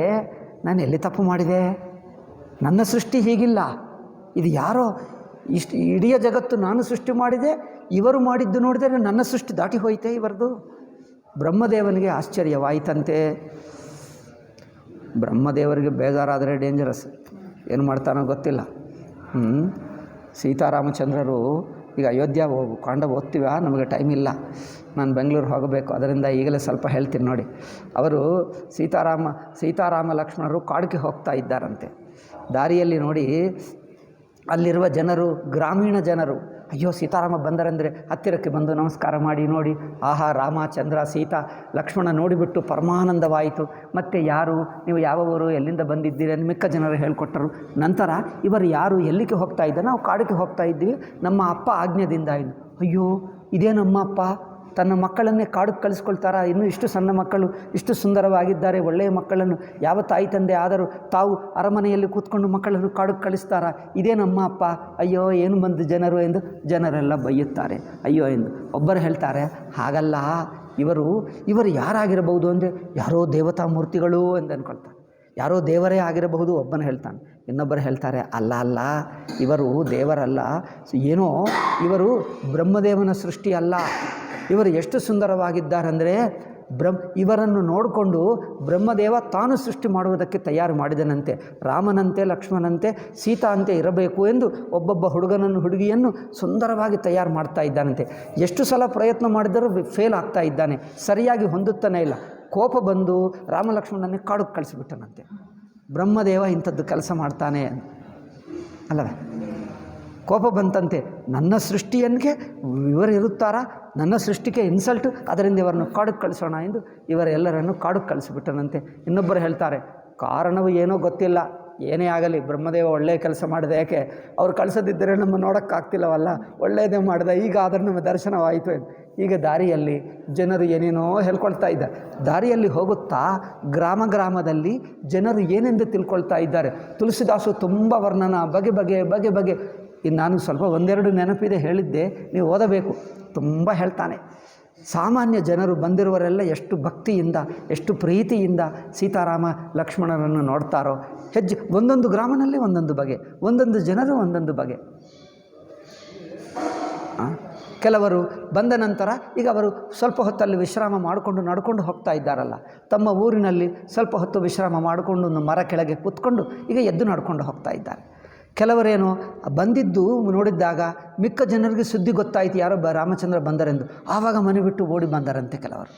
ಈಗ ಅಷ್ಟರಲ್ಲೇ ಸ್ವಲ್ಪ ಹೊತ್ತಿಗೆ ರಾಮ ಲಕ್ಷ್ಮಣರು ಎದ್ದು ನಡ್ಕೊಂಡು ಹೋಗ್ತಾ ಇದ್ದಾರೆ.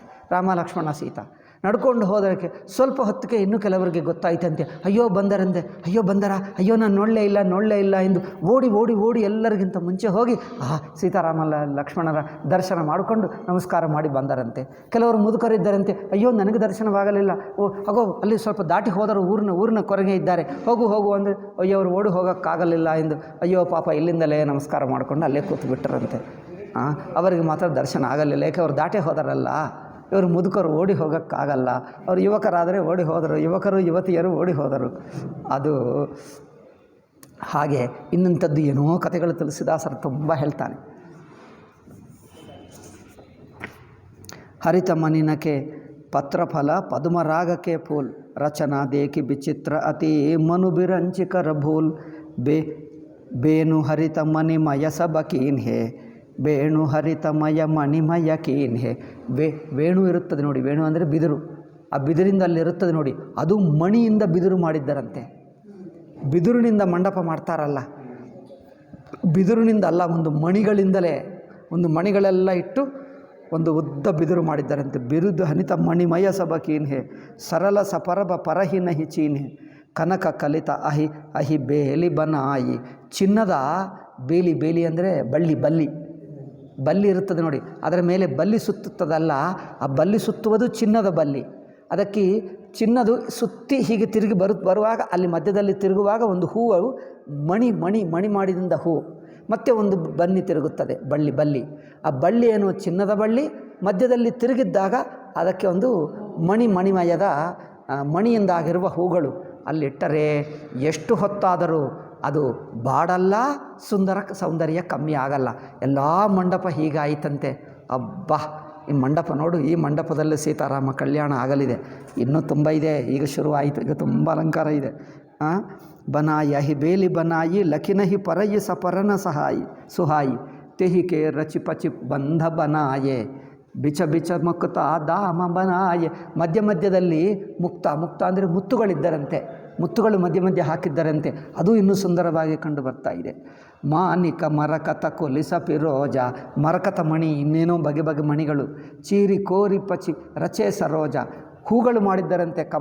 ಕಮಲವೂ ಅಷ್ಟೇ, ಕಮಲ ಏನು ಕೆಂಪು ಕಮಲ ಇರುತ್ತದಲ್ಲ, ಕೆಂಪು ಮಣಿಯಿಂದ ಮಾಡಿದ್ದಾರೆ, ಕಮಲ ಪುಷ್ಪ ಹಾಗೆ ಕಂಡು ಬರ್ತಾ ಇದೆ. ಕಿಯೇ ಭೃಂಗ ಬಹುರಂಗ ಬಿಹಂಗ, ಅಲ್ಲಿ ಭೃಂಗ ಹುಳಗಳು ಬರುತ್ತವೆ ನೋಡಿ, ಅವುಗಳೆಲ್ಲ ನಿಜವೇ ಅಂತೆ. ಗುಂಜಹಿ ಕೂಜಹಿ ಪವನ ಪ್ರಸಂಗ, ಅವೆಲ್ಲ ಬಂದು ಎಂದು ಕೂಗುತ್ತಾ ಇವೆ ಅಲ್ಲ. ಸುರ ಪ್ರತಿಮಾ ಕಂಬನ ಗಡಿ ಕಾಡಿ ಮಂಗಲ ದ್ರವ್ಯಲಿಯೇ ಸಬಠಾಡಿ, ಸ್ತಂಭಗಳು ಮಾಡಿದ್ದಾರೆ, ಅದರಲ್ಲಿ ದೇವತಾ ಸ್ತ್ರೀಯರೆಲ್ಲ ಇದ್ದಂತೆ ಅಲಂಕಾರ ಮಾಡಿದ್ದಾರೆ. ಚೌಕೆ ಭಾಂತಿ ಅನೇಕ ಪುರಾಯಿ ಸಿಂಧುರ ಮಣಿಮಯ ಸಹಜ ಸುಹಾಯಿ, ಇದೆಲ್ಲ ಅಲಂಕಾರ. ಸೌರಭ ಪಲ್ಲವ ಸುಭಗ ಸುಟಿ ಕಿಯೇ ನೀಲಮಣಿ ಕೋರಿ ಹೇಮ ಬೌರ ಮರಕತ ಗಬರಿ ಲಸತ ಪಾಠಮಯ ಡೋರಿ ರಚೆ ರುಚಿರ ಬಾಗಿಲುಗಳು ಎಷ್ಟು ಸುಂದರ ಮಾಡಿದ್ದಾರೆ, ಗೋಡೆಗಳು ಎಷ್ಟು ಸುಂದರ, ಅದಕ್ಕೆ ಆರ್ಚ್ ಇರುತ್ತದೆ ನೋಡಿ, ಕಮಾನ, ಅದು ಎಷ್ಟು ಸುಂದರವಾಗಿದೆ. ಒಂದೊಂದು ನೋಡ್ತಾ ಇದ್ದರೆ ಬೇಗ ನಡೆಯೋಕ್ಕೆ ಆಗಲ್ಲ. ಅದು ನೋಡ್ತಾ ನೋಡ್ತಾ ನೋಡ್ತಾ ಅಲ್ಲೇ ನಿಂತ್ಕೊಂಡು ಬಿಡ್ತಾರೆ ಅಲ್ಲವೇ. ಜನರು ಮುಂದುವರಿಯುವುದೇ ಅಲ್ಲ. ಬಂದಿರುವ ಜನರು ಇದು ನೋಡಿದ್ದರೆ ಹಬ್ಬ ಅಷ್ಟು ಚೆನ್ನಾಗಿದೆ, ಅದು ನೋಡ್ತಾ ನೋಡ್ತಾ ಅಲ್ಲೇ ನಿಂತಿರ್ತಾರೆ. ತುಂಬ ಹೊತ್ತಿಗೆ ಇದು ನೋಡ್ತಾರೆ, ಮತ್ತು ಬಹಳ ಹೊತ್ತಿಗೆ ಇದು ನೋಡ್ತಾರೆ, ಮತ್ತು ಬಹಳ ಹೊತ್ತಿಗೆ ಇದು ನೋಡ್ತಾರೆ. ಇಷ್ಟು ನೋಡುವುದಕ್ಕೆ 5 ನಿಮಿಷ ಇಲ್ಲೇ ಆಗಿಬಿಡ್ತದೆ. ಹಾಗೆ ನಿಧಾನವಾಗಿ ನೋಡ್ತಾ ಹೋಗಬೇಕಂತೆ. ರಚೆ ರುಚಿರಬರ ಬಂದ ನಿವಾರೆ ಮನಹು ಮನೋಭವ ಫಂದ ಸಮಾರೆ ಮಂಗಲ ಕಲಶ ಅನೇಕ ಬನಾಯೆ. ಮಂಗಲ ಕಲಶಗಳಿರುತ್ತವಲ್ಲ, ಕಲಶ ಮೇಲೆ ಚಿನ್ನದ ಕಲಶಗಳು, ಅದರ ಮೇಲೆ ಇನ್ನು ಹೂಗಳು ರತ್ನಗಳು ಇಟ್ಟರು. ಮೇಲೆ ಏನಿರುತ್ತದೆ, ಒಂದು ತೆಂಗಿನಕಾಯ ಅಷ್ಟು. ಆ ಕಲಶ ನೋಡಿದ್ದರೆ ನಿಜವಾದ ಕಲಶನೇ, ಬ್ರಹ್ಮಲೋಕದಿಂದ ಬಂದಂತೆ ಕಲಶ, ಅಷ್ಟು ಸುಂದರವಾದ ಕಲಶಗಳು. ಎಲ್ಲಿ ನೋಡಿದರೂ ಚಿನ್ನದ ಕಲಶಗಳೇ, ಚಿನ್ನದ ಬಿಟ್ಟು ಯಾವುದೂ ಕಲಶನೇ ಇಲ್ಲ. ಮಂಗಲ ಕಲಶ ಅನೇಕ ಬನಾಯೆ ಧ್ವಜ ಪತಾಕ ಪಟ ಚಾಮರ ಪಾಯೆ. ಧ್ವಜ ಅಂದರೆ ಏನು? ಧ್ವಜ ಪತಾಕಗಳು ಅಂದರೆ ಬಾವುಟಗಳು. ಇನ್ನೇನು ಏನೇನೋ ಹಾಕ್ತಾರೆ, ಅದನ್ನು ನನಗೆ ಭಾಷೆನೇ ಬರಲ್ಲಪ್ಪ, ಮೊದಲೇ ಹೇಳಿದೆ ನನಗೆ ಕನ್ನಡ ಬರಲ್ಲ. ಪಟ ಚಾಮರಗಳು, ವಸ್ತ್ರಗಳು, ಏನೇನು. ದೀಪ ಮನೋಹರ ಮಣಿಮಯ ನಾನಾ ದೀಪಗಳು, ಸುಂದರವಾದ ದೀಪಗಳು, ಮಣಿಮಯ ದೀಪಗಳಂತೆ. ಈಗ ಏನದು ದೀಪದ ಇರುತ್ತದೆ ನೋಡಿ, ಅದು ಮಣಿಯಿಂದಲೇ ಮಾಡಿತ್ತಂತೆ. ಅದಕ್ಕೆ ಎಣ್ಣೆ ಹಾಕಿ ದೀಪ ಹಚ್ಚಿದ್ದರೆ ಅದೇನು ದೀಪವನ್ನು ಏನು ಮಾಡ್ತಾರೆ, ಅದಕ್ಕೆ ಹಚ್ಚಿದ್ದರೆ ಅದು ಕೆಳಗೆ ಇರುತ್ತದೆ ಮಣಿ. ಆ ಬೆಳಕು ಮಣಿ ಮೇಲೆ ಬಿದ್ದರೂ ಇನ್ನೂ ಆಗ್ತದೆ ನೋಡಿ. ಮಣಿಗಳಿಂದ ದೀಪವನ್ನು ಅದಕ್ಕೇನು ಹೇಳ್ತಾರೆ, ಪ್ರಮಿದನ ಹೇಳ್ತಾರೆ. ಏನು ಹೇಳ್ತಾರೆ? ಆ ದೀಪದು ಎಣ್ಣೆ ಹಾಕುವುದಕ್ಕೆ ಪಾತ್ರಕ್ಕೆ ಏನು ಹೇಳ್ತಾರೆ? ದೀಪದು ನೀವು ದೀಪಾವಳಿಯಲ್ಲಿ ಇಡ್ತಾರೆ ನೋಡಿ, ಮಣ್ಣಿನಿಂದ ಮಾಡ್ತಾರೆ, ಅಣತೆ. ಆ ಮಣಿಗಳಿಂದ ಅಣತೆಗಳು ಮಾಡಿದ್ದಾರಂತೆ. ಅವರು ಪ್ರಮಿದ ಹೇಳ್ತಾರೆ ತೆಲುಗಿನಲ್ಲಿ, ನೀವು ಅಣತೆ ಹೇಳ್ತಾರೆ, ಆಯಿತು. ಸೊ ಆ ಅಣತೆಗಳು ಮಾಡಿ ಅದರಲ್ಲಿ ಬತ್ತಿ ಹಾಕಿ ಎಣ್ಣೆ ಹಾಕಿ ಹಚ್ಚಿಬಿಟ್ರೆ ಸಾಕು, ಆ ಮಣಿ ಚಮಕ್ಕಾಗ್ತದೆ ನೋಡಿ. ಒಂದು ಸಲ ಮಾಡಿದ್ದಾರೆ, ಮಾಡಿ ನೋಡಿ. ಮಣಿಯಿಂದ ಮಾಡಬೇಕು, ಮಣಿಯಿಂದ ಮಾಡಿ ಎಲ್ಲ ಕಡೆ ಅದೇ ಇಟ್ಟರಂತೆ. ನೋಡು, ತುಳಸಿದಾಸ ಎಲ್ಲ ಮದುವೆ ನೋಡಿ ಬಂದಂತೆ ಬರೆಯುತ್ತಾನೆ, ಹಾಗೆ ಮಾಡ್ತಾನೆ. ಜನಕ ಭವನಕ್ಕೆ ದೀಪ ಮನೋಹರ ಮಣಿಮಯ ನಾನ ಜಾಯಿನ ಭರಣಿ ವಿಚಿತ್ರ ಬಿತಾನ. ಒಂದು ಮಂಟಪ ಅಲ್ಲ, ಒಂದು ಮಂಟಪ, ಮುಖ್ಯ ಮಂಟಪ ದೊಡ್ಡದು, ಮಿಕ್ಕ ಸುತ್ತಮುತ್ತೆಲ್ಲ ಅನೇಕ ಮಂಟಪಗಳು ಕಟ್ಟಿದರಂತೆ. ಒಂದೊಂದು ಮಂಟಪ ಒಂದೊಂದು ಬಗೆ, ಒಂದೊಂದು ಮಂಟಪ ಒಂದೊಂದು ಡಿಸೈನ್. ಅಬ್ಬಬ್ಬಬ್ಬ, ಆ ಮಂಟಪಗಳು ನೋಡಬೇಕಂದ್ರೆ ಒಂದು 10 ದಿವಸನೇ ಆಗುತ್ತದೆ. ಒಂದೊಂದು ಬಗೆ, ಅಷ್ಟು ಮಂಟಪಗಳು ಕಟ್ಟಿದ್ದಾರೆ. ಅಣತೆಗಳು ಇಟ್ಟರು, ದೀಪಗಳಿಟ್ಟರು, ಗೋಡೆಗಳು, ಬಾಗಿಲುಗಳು, ದಾರಿಗಳು, ಎಷ್ಟೆಷ್ಟು ಅಲಂಕಾರ ಅಂದರೆ ಈಗ ಅದ್ಭುತವಾದ. ದೇವಲೋಕ ಬಿಟ್ಟು ಬರಬೇಕು, ಅಯ್ಯೋ ನಮ್ಮ ಸ್ವರ್ಗದೇ ಇಷ್ಟಿಲ್ಲವೇ, ಸ್ವರ್ಗವನ್ನು ಬಿಟ್ಟು ನಾನು ಇಲ್ಲೇ ಇದ್ದು ಬಿಡ್ತೀವಿ ಎಂದು ಬರ್ತಾರೆ. ಈಗ ಬ್ರಹ್ಮದೇವನಿಗಂತೂ ಕೋಪನೆ ಬರ್ತದೆ, ಏನಪ್ಪ ನಾನು ಸೃಷ್ಟಿ ಮಾಡೋದೇ ಇಲ್ಲ, ನನಗಿಂತ ಹೆಚ್ಚು ಮಾಡಿಬಿಟ್ಟರು, ನನಗೆ ಸೃಷ್ಟಿ ಮಾಡೋಕ್ಕೆ ಆಗಲಿಲ್ಲ, ಏನು ಇಲ್ಲಿಂದ ಹೇಗೆ ಮಾಡಿದರು ಇವರೆಲ್ಲ. ಅದೆಲ್ಲ ರಾಮಚಂದ್ರನ ಅನುಗ್ರಹದಿಂದ ಆಗುತ್ತದೆ. ನಿನಗೇನು ಬರುತ್ತದೆ ಬ್ರಹ್ಮದೇವ, ರಾಮಚಂದ್ರನಿಗಿಂತ ಹೆಚ್ಚ ನೀನು? ಅದಕ್ಕೋಸ್ಕರ ಅವನು ಪಾಪ ಮಾಡಿದ್ದೆಲ್ಲ ಸಣ್ಣ ಪುಟ್ಟ ಮಾಡ್ತಾನೆ. ದೀಪ ಮನೋಹರ ಮಣಿಮಯ ನಾನ ಜಾಯಿನ ಭರಣಿ ವಿಚಿತ್ರ ಬಿತಾನ. ನೋಡಿ, ಬ್ರಹ್ಮದೇವ ಬೆಕ್ಕು ಮಾಡಿದರೆ ಅದು ಕ್ಯಾ ಮ್ಯಾ ಹೇಳ್ತದೆ. ರಾಮಚಂದ್ರನ ಬೆಕ್ಕು ಮ್ಯಾವ್ ಹೇಳಲ್ಲ, ರಾಮ ಹೇಳ್ತದೆ ಅಲ್ಲವೇ. ರಾಮಚಂದ್ರನ ಏನದು ಮಿಥಿಲಾ ನಗರಕ್ಕೆ ಸೀತಾ ಸ್ವಯಂವರದಲ್ಲಿ ಬೆಕ್ಕುಗಳು ಬಂದರೆ ಅದು ಮ್ಯಾವ್ ಹೇಳಲ್ಲ, ಅದು ರಾಮ ಹೇಳ್ತದೆ. ನಾಯಿಗಳು ಬಂದರೆ ಅದು ಬೊಗಳಲ್ಲ, ರಾಮ ಎಂದು ಬೊಗಳುತ್ತದೆ. ಬ್ರಹ್ಮದೇವನ ಸೃಷ್ಟಿಯಲ್ಲಿ ಅದು ನಾಯಿ ಏನು ಮಾಡ್ತದಪ್ಪ, ಬೊಗಳುತ್ತದೆ. ಬ್ರಹ್ಮದೇವನಿಗೇನು ಗೊತ್ತು ಹೇಗೆ ಮಾಡಬೇಕು, ಸೃಷ್ಟಿ ಮಾಡೋಕ್ಕೆ ಬರಲ್ಲ. ಅದರಿಂದ ಅವನು ನೋಡ್ತಾನೆ, ನಾನು ಮಾಡಿರುವ ನಾಯಿಗಳೇ ಬೊಗಳುತ್ತವೆ, ಇವರು ಮಾಡಿದ ನಾಯಿಗಳು ರಾಮ ಹೇಳ್ತವೆ, ಅಯ್ಯೋ ನನ್ನ ಸೃಷ್ಟಿಗಿಂತ ಹೆಚ್ಚು. ಹೌದು ಅದೇ ರಾಮಚಂದ್ರ ವಿಶೇಷ ಅಲ್ಲವೇ. ತುಳಸಿದಾಸರು ಇಂಥದ್ದು ಏನೇನೋ ಹೇಳ್ತಾರೆ. ಈ ಒಂದೆರಡು ನಾನು ಸೇರಿಸ್ಬಿಟ್ಟೆ, ಅಲ್ಲೇನಿಲ್ಲ.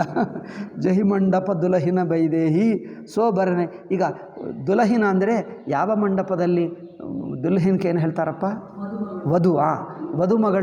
ಮದುಮಗಳು ಎಲ್ಲಿ ಕೂತಿರ್ತಾರೋ ಆ ಮಂಡಪ ಇನ್ನೂ ಸ್ಪೆಷಲ್ ಅಲಂಕಾರ ಅಂತೆ. ಸೋಬರಣೆ ಮತಿ ಕವಿಕೇಹಿ. ಸೀತಾ ಕೂರುತ್ತಿರುವ ಮಂಡಪವನ್ನು ಹೇಗೆ ವರ್ಣನ ಮಾಡಬೇಕಂದ್ರೆ ಯಾವ ಕವಿಯಿಂದ ಆಗಲ್ಲ. ಅವರು ವರ್ಣನ ಮಾಡಿದ್ದರೆ ಅವರು ಕವಿ ಆಗಲ್ಲ. ಏಕೆ ಅಂದರೆ ಅಷ್ಟು ವರ್ಣನವನ್ನು ದಾಟಿ ಹೋಯಿತಂತೆ. ಅವರು ಕವೇ ಆಗಲ್ಲ. ಅವರು ವರ್ಣನ ಮಾಡಿಬಿಟ್ಟರೆ ಜನರೆಲ್ಲ ನಕ್ಕುತ್ತಾರೆ, ಏನಪ್ಪ ನೀನು ಕವಿ ಇದು ಇಷ್ಟು ನೀವು ವರ್ಣನಕ್ಕಿಂತ ಹೆಚ್ಚು ಸುಂದರವಾಗಿದಪ್ಪ ಹೇಳಿಬಿಟ್ಟರೆ ಈಗ ಅವ್ರು ಇನ್ನೊಂದು ಸಲ ಮುಖ ತೋರಿಸೋಕ್ಕಾಗಲ್ಲ ಕವಿಗೆ, ಅಷ್ಟು ಸುಂದರವಾಗಿದೆ. ಅಬ್ಬಾ ನಾನು ಎಷ್ಟು ಪುಸ್ತಕಗಳು ಓದಿದೆ, ಭಾಷೆ ಎಲ್ಲ ತಂದು ಬಿಟ್ಟೆ, ಯಾವ ಭಾಷೆ ಸಾಕಾಗಲ್ಲ, ಯಾವ ವರ್ಣನ ಸಾಕಾಗಲ್ಲ, ಸುಮ್ಮನೆ ನೋಡಿ ಬಾಯಿ ಮುಚ್ಕೊಂಡು ಹೋಗ್ತಾನೆ ಅಷ್ಟೇ ಹೊರತು ಏನು ವರ್ಣಿಸೋಕ್ಕಾಗಲ್ಲ. మరి ಸೀತಾ ಎದುರಾಗಿ ಸೀತಾ ಲಕ್ಷ್ಮೀ ದೇವಿ ಅಲ್ಲಿ ಅಷ್ಟು ಸುಂದರವಾಗಿರುತ್ತದೆ. ಶೋಭಿತಾನುತಿಹು ಲೋಕವು ಜಾಗರ. ನೋಡಿ, ದೂಲಹು ರಾಮ ರೂಪ ಗುಣಸಾಗರ. ರಾಮಚಂದ್ರ ಗುಣಸಾಗರ. ರಾಮಚಂದ್ರನ ಒಂದೊಂದು ಗುಣವೇ ಒಂದೊಂದು ಮಣಿ ಹಾಗೆ ಬೆಳಗುತ್ತಾ ಇದೆ. ರಾಮಚಂದ್ರನ ಸದ್ಗುಣಗಳು, ಅವರ ಮುಖ, ಅವರ ವಸ್ತ್ರ, ಅವರ ಸದ್ಗುಣಗಳು ಒಂದೊಂದು ಮಣಿ ಹಾಗೆ ಬೆಳಗುತ್ತಾ ಇವೆ. ಮಣಿ ಹಾಗೆ ಅಂದರೆ ಬಾಡುವುದೇ ಅಲ್ಲ, ರಾಮಚಂದ್ರನ ಗುಣಗಳು ಬಾಡುವುದೇ ಅಲ್ಲ, ಎಂದಿಗೂ ಎಲ್ಲಿ ನೋಡಿದ್ದರೂ ಬೆಳಕು ಬೆಳಕು ಬೆಳಕೇ ಕೊಡ್ತವೆ. ಇಡೀ ಬ್ರಹ್ಮಾಂಡಕ್ಕೆ ದೇವಲೋಕವರೆಗೂ ರಾಮಚಂದ್ರನ ಬೆಳಕು ಹೋಗುತ್ತದೆ ಅಷ್ಟುವರೆಗೂ. ದೂಲಹು ರಾಮ ರೂಪ ಗುಣ ಸಾಗರ. ಇಷ್ಟು ದಿವಸ ಬೆಕ್ಕಿರಲಿಲ್ಲ, ಈಗ ಇವತ್ತಿನಿಂದ ನೀವೀಗ ಬೆಕ್ಕೇ ಕೇಳ್ತಾ ಇರಿ. 3 ತಿಂಗಳವರೆಗೆ ಈಗ ಬೆಕ್ಕು ಸ್ವರವೇ ಕೇಳುತ್ತಾ ಇರಬೇಕು. ನಮಗೆ ಕಾರ್ಯಾಲಯಕ್ಕೆ ಒಂದು ಬೆಕ್ಕು ಬಂದಿದೆ. ಈಗ ಅಲ್ಲಿಗಿಂದ ಪ್ರತಿ ದಿವಸ ಬೆಕ್ಕೆ ಕೇಳ್ಬೋದು ನೀವು. ದೂಲಹು ರಾಮ ರೂಪ ಗುಣ ಸಾಗರ ಶೋಭಿತಾನುತಿಹು ಲೋಕಭು ಜಾಗರ. ಜನಕ ಭವನ ಕಯ ಶೋಭಾ ಜಯಸಿ. ಈಗ ಜನಕನ ಅರಮನೆ ಎಷ್ಟು ಸುಂದರ ಮಾಡಿ, ಇಡೀ ಅರಮನೆ ಗೃಹ ಪ್ರತಿಪುರ ದೇಖಿವ ತೈಸಿ. ಎಷ್ಟು ಸುಂದರ ಅಂದರೆ ಈಗ ಹೇಳೋಕ್ಕಾಗಲ್ಲ. ಜಹಿ ತೆರಹುತಿ ತೆಹಿ ಸಮಯ ನಿಹಾರಿ ತೆಹಿ ಲಘು ಲಗಹಿ ಭವನದ ಸಚಾರಿ. ಎಷ್ಟು ಸುಂದರ ಅಂದರೆ ಬ್ರಹ್ಮದೇವ ಮಾಡಿರುವ ಸೃಷ್ಟಿ ಸಣ್ಣದನಿಸುತ್ತಾ ಇದ್ದಂತೆ ಇದು ಒಂದೇ ಸಾಕ್ಷಾತ್ತು ಬ್ರಹ್ಮಲೋಕವೇ ಅನಿಸುತ್ತಾ ಇದೆ, ಸಾಕ್ಷಾತ್ತು ವೈಕುಂಠವೇ ಅನಿಸುತ್ತಾ ಇದೆ. ಅದರಿಂದ ಮಿಕ್ಕ ಸೃಷ್ಟಿ ಬ್ರಹ್ಮಲೋಕದ್ದು ಇದೇನೋ ವೈಕುಂಠ, ಬ್ರಹ್ಮಲೋಕಕ್ಕಿಂತ ಹೆಚ್ಚಿರಲ್ಲವಾ, ಇದು ಹೆಚ್ಚಿನ ಸುಂದರವಾಗಿದೆ. ಜೋ ಸಂಪದ ನೀಚ ಗೃಹ ಸೋಹ ಸೋಬಿಲೋಕಿ ಸುರನಾಯಕ ಮೋಹ. ಇಲ್ಲಿರುವ ಸಂಪದ ನೋಡಿ ಇಂದ್ರನಿಗೆ ಮೋಹವಾಯಿತಂತೆ. ಅಬ್ಬಾ ಏನಿದು, ನೀವು ಎಲ್ಲಿಂದ ಬಂದಿದ್ದೀಯಪ್ಪ ಅಂದರೆ ಇಂದ್ರಲೋಕ ಎಂದು ಹೇಳ್ಕೊಡ್ತಾರೆ. ಇಂದ್ರಲೋಕ ಅಂದರೆ ಇವರೆಲ್ಲರೂ ಹೇಳಿದ್ರಂತೆ ಇಂದ್ರಲೋಕವೇನಾ, ಇಂದ್ರಲೋಕ ಹೇಗಿರುತ್ತದೆ ಅಂತ. ಇಂದ್ರಲೋಕ ಹೇಗಿರುತ್ತದೆ ಅಂದರೆ ಈಗ ಹೇಳಲ್ಲ, ನಂತರ ಹೇಳ್ತೀನಿ. ಏನಪ್ಪ ಹೇಳು ಹೇಗಿರುತ್ತದೆ ಅಂತ. ಹೇಳೋಕ್ಕಾಗಲ್ಲ, ನಿಮ್ಮ ಲೋಕ ಅಷ್ಟಿರಲ್ಲ, ಇದಕ್ಕಿಂತ ಕಮ್ಮಿ ಇರುತ್ತದೆ. ಮಿಕ್ಕ ಜನರು ಹೇಳ್ತಾರೆ ತುಂಬ ಚೆನ್ನಾಗಿರುತ್ತದೆ, ಆದರೆ ನಿಮ್ಮ ಲೋಕ ಅಷ್ಟಲ್ಲ. ಅಯ್ಯೋ ಅಂತ ನೀವು ಪೆದ್ದ ಇಂದ್ರ ಎಂದು ಹೇಳ್ಕೊಡ್ತಾವಿದ್ದೀವಿ, ದೊಡ್ಡದೇ ಇಂದ್ರ ಏನೋ ದೊಡ್ಡತನ, ನಾನು ಇಂದ್ರಲೋಕ ಬಂದಿದ್ದೆ. ಇಂದ್ರಲೋಕ ಎಂದು ಹೇಳಿಕೊಳ್ಳುವುದಕ್ಕೆ ಇಂದ್ರನಿಗೆ ನಾಚಿಕೆ ಆಗಬೇಕು. ಮಿಥಿಲಾ ನಗರವಾಸಿಗಳು ನಾವು ಮಿಥಿಲಾ ಎಂದು ಹೇಳ್ಕೊಡ್ತಾರೆ, ಅವರೇ ಗರ್ವ ಹೆಚ್ಚು, ಇಂದ್ರನಿಗೆ ಗರ್ವ ಪಡೋಕ್ಕಾಗಲ್ಲ. ಏಕೆ, ನಿಮ್ಮ ಲೋಕ ಇಷ್ಟು ಸುಂದರವೇ ಇಲ್ಲ ಅಲ್ಲವೇ. ಪಾಪ ಇಂದ್ರ ಮನುಷ್ಯದಲ್ಲಿರುವ ಮಿಥಿಲಾ ನಗರದಲ್ಲಿರುವ ನಾವು ಇಂದ್ರನು ಇಬ್ಬರು ಮಾತಾಡಿಕೊಂಡರೆ ಇಂದ್ರನು ಮುಖ ತೋರಿಸೋಕ್ಕಾಗಲ್ಲ, ಓಡಿ ಹೋಗ್ತಾನೆ. ಏನಪ್ಪ ನೀವೇ ಅದೃಷ್ಟವಂತರು, ನಾವು ನೋಡಿ ಎಷ್ಟು ಸುಂದರವಾಗಿದೆ, ಎಲ್ಲಿ ಇಲ್ಲ. ಜೋ ಸಂಪದ ನೀಚ ಗೃಹ ಸೋ ಬಿಲೋಕಿ ಸುರ ನಾಯಕ ಮೋಹ. ಅಯ್ಯೋ, ಅವರು ಮನೆಯಲ್ಲಿ ಎಷ್ಟು ಅಲಂಕಾರ ಇದಂತೆ, ಮಿಥಿಲಾ ನಗರದಲ್ಲಿರುವ ಅತ್ಯಂತ ಕೆಳಮಟ್ಟದ ಜಾತಿ, ಅತ್ಯಂತ ಬಡವನ ಮನೆಯೂ ಎಷ್ಟು ಅಲಂಕಾರವಾಗಿದೆ ಅಂದರೆ ಅತ್ಯಂತ ಬಡವನ ಮನೆ ಇಂದ್ರಲೋಕಕ್ಕಿಂತ ಹೆಚ್ಚಿದ್ದಂತೆ. ಇವರು ಅತ್ಯಂತ ಬಡವರು, ನಮ್ಮ ಊರಿನಲ್ಲೇ ಮಿಥಿಲಾ ನಗರದಲ್ಲೇ ಬಡವರು, ಇವರಿಗೆ ಏನಿಲ್ಲ. ಅವರು ಮನೆಗೆ ನೋಡಿದ್ದರೆ ಇಂದ್ರನು ಆಶ್ಚರ್ಯ ಪಟ್ಕೊಳ್ತಾ, ಅಯ್ಯೋ ಇವನು ಬಡವನ, ನನ್ನ ಊರಿಗಿಂತ ಹೆಚ್ಚಿದೆ ಹಾಗಿದ್ದಂತೆ. ಈಗ ನೋಡಿ ಹೇಗಿದೆ. ಈಗ ಮಿಥಿಲಾ ನಗರದಲ್ಲಿ ಧನಿಕರ ಮನೆ ಹೇಗಿರುತ್ತದೆ, ಬಡವರ ಮನೆಯೇ ಇಂದ್ರಲೋಕಕ್ಕಿಂತ ಹೆಚ್ಚಿದೆ ಅಂದರೆ ಈಗ ಧನಿಕರ ಮನೆ ಅಂದರೆ ಇಂದ್ರನಿಗೆ 2 ಕಣ್ಣುಗಳೇ ಸಾಕಾಗಲ್ಲ ಅಲ್ಲವೇ. ಇಂದ್ರ ಇಡೀ ಜೀವನದಲ್ಲಿ ನೋಡಲಿಲ್ಲ, ಅಷ್ಟು ಸುಂದರವಾಗಿದೆ. ಜೌ ಸಂಪದ ನೀಚ ಗೃಹ ಸೋಬಿಲೋಕಿ ಸುರ ನಾಯಕ ಮೋಹ. ಇಂದ್ರನಿಗೆ ಮೋಹವಾಯಿತಂತೆ. ಬಸಯಿ ನಗರ ಜಹಿ ಲಚ್ಚಿಕರಿ. ತುಳಸಿದಾಸರು ಹೇಳ್ತಾರೆ, ಯಾವ ನಗರದಲ್ಲಿ ಸಾಕ್ಷಾತ್ತು ಲಕ್ಷ್ಮೀದೇವಿ ವಾಸ ಮಾಡ್ತಾ ಇದ್ದಾರೋ ಅದನ್ನು ಏನೆಂದು ವರ್ಣನ ಮಾಡೋಕ್ಕಾಗ್ತದೆ. ಇಂದ್ರ ಯಾವಾಗಲೂ ನೋಡಿದ್ದನ್ನು ತನ್ನ ಇಡೀ ಜೀವನದಲ್ಲಿ ನೋಡಲಿಲ್ಲ. ಸಾಕ್ಷಾತ್ತು ಲಕ್ಷ್ಮಿ ಇದ್ದಾಳಪ್ಪ, ಏನು ಗೊತ್ತು ನಿನಗೆ. ಕಪಟ ನಾರಿ ಬರಬೇಷು ಅಂದರೆ ಮನುಷ್ಯ ರೂಪ ಧರಿಸಿಕೊಂಡು ಮನುಷ್ಯ ರೂಪದಲ್ಲಿ ಸಾಕ್ಷಾತ್ತು ಲಕ್ಷ್ಮೀದೇವಿಯೇ ಇಲ್ಲಿದ್ದಾರೆ. ರೂಪ ಮನುಷ್ಯ, ಬಟ್ ಇರುವಲು ಲಕ್ಷ್ಮೀದೇವೇ. ತೆಹಿ ಪುರಕಯ ಶೋಭಾ ಕಹತ ಸಕುಚಹಿ ಶಾರದ ಶೇಷು. ಇದನ್ನು ಸರಸ್ವತಿ ಶಾರದ ಯಾರಿಂದಾದರೂ ವರ್ಣನ ಮಾಡೋಕ್ಕಾಗ್ತದ, ಆಗಲ್ಲ. ಪಹುಂಚೆ ದೂತ ರಾಮಪುರ ಪಾವನ. ಈಗ ಜನಕ ಕಳಿಸಿದ್ದನಲ್ಲ ದೂತರನ್ನು, ಏನಪ್ಪ ನೀವು ಹೋಗಿ ಅಯೋಧ್ಯಕ್ಕೆ ಹೋಗಿ ದಶರಥನಿಗೆ ಹೇಳಿಬಿಡು, ಶಿವಧನುಸ್ಸನ್ನು ಮುರಿದು ಹಾಕಿದ, ಸೀತಾವನ್ನು ಗೆದ್ದುಕೊಂಡ. ಈಗ ಜನಕ ಒಪ್ಪಿಕೊಂಡರು, ಊರಿನ ಜನರಿಗೆ ಸಂತೋಷವಾಗ್ತಾ ಇದೆ, ಮದುವೆಗೂ ತಯಾರು ಮಾಡ್ತಾ ಇದ್ದಾರೆ, ನಿಮ್ಮನ್ನು ಕರೆದರು ಎಂದು ಪತ್ರ ಬರೆದು ದೂತವನ್ನು ಕಳಿಸಿದ್ದಾರೆ. ಈಗ ಇಲ್ಲಿಂದ ಆ ದೂತ ಹೇಗೆ ಹೋಗ್ತಾನೆ, ಅಲ್ಲಿ ಹೋಗಿ ದಶರಥನ ಜನಿಗೆ ಏನು ಮಾತಾಡ್ತಾನೆ, ದಶರಥನಿಗೆ ಮನೆಯಲ್ಲಿ ಅಯೋಧ್ಯದಲ್ಲಿ ಏನಾಗುತ್ತದೋ ಆ ಸುದ್ದಿ ಕೇಳೋಣ. ಈಗ ಅಲ್ಲಿಂದ ಅದು ನಾಳೆ ಕೇಳೋಣ. ಓಂ ಶಾಂತಿ ಶಾಂತಿ ಶಾಂತಿ. ಹರಿ ಓಂ ಶ್ರೀ ಗುರುಭ್ಯೋ ನಮಃ. ಹರಿ ಓಂ ತತ್ಸತ್. 289. ಓಕೆ. ಈಗ ಅಲ್ಲಿ ಆದ ನಂತರ ಈಗ ದಶರಥರೆಲ್ಲ ಹಬ್ಬ ಮಾಡ್ಕೊಳ್ತಾರೆ, ಮತ್ತು ಅವರೆಲ್ಲ ಹೇಗೆ ರಥಗಳೆಲ್ಲ ಕಟ್ಕೊಂಡು ಬರ್ತಾರೆ ಅದೆಲ್ಲ ವರ್ಣನ. ಇಲ್ಲಿಗೆ ಬರ್ತಾರೆ, ಬಂದಾಗ ಜನಕವರನ್ನು ಹೇಗೆ ಸ್ವಾಗತ ಮಾಡ್ತಾನೆ, ಒಂದು ಮನೆ ಅವರಿಗೆ ಇಡ್ತಾರೆ, ಈಗ ಅದೆಲ್ಲ ಕತೆ. ಇದೆಲ್ಲ ಆದ ನಂತರ ಒಂದು ದಿವಸ ಅಲ್ಲಿ ವಾಸ ಮಾಡ್ತಾರೆ, ಮುಂದಿನ ದಿವಸ ಮದುವೆಗೂ ತಯಾರಿ. ಈಗ ಎಲ್ಲ ವೇದ ಮಂತ್ರಗಳು, ಬ್ರಾಹ್ಮಣರು ಬರ್ತಾರೆ. ಈಗ ಏನು ಮಾಡಬೇಕು, ಸಾಕ್ಷಾತ್ ಬ್ರಹ್ಮದೇವನೇ ಬರ್ತಾನೆ, ಸಾಕ್ಷಾತ್ ಸಪ್ತಋಷಿಗಳೇ ಬರ್ತಾರೆ, ಎಲ್ಲ ಅಲ್ಲವೇ, ಎಲ್ಲರೂ ಬಂದು ಮದುವೆ ಶುರುವಾಗ್ತದೆ. ಈಗ ಅದೆಲ್ಲ ವರ್ಣನೆ ನೋಡಬೇಕು. ಈಗ ಊಟ ತಿನ್ನುವಾಗ ನೋಡಬೇಕು, ಪಾಪ ಎಷ್ಟು ಊಟಗಳಂದರೆ ನಮಗೆ ಊಟ ಮಾಡಿದ್ದಂತೆ ಮಾಡಿಬಿಡ್ತಾನೆ ತುಳಸಿದಾಸ, ನಾವೇ ಊಟ ಮಾಡಿದ್ದಂತೆ ಮಾಡ್ತಾನೆ ತುಳಸಿದಾಸ. ಓಂ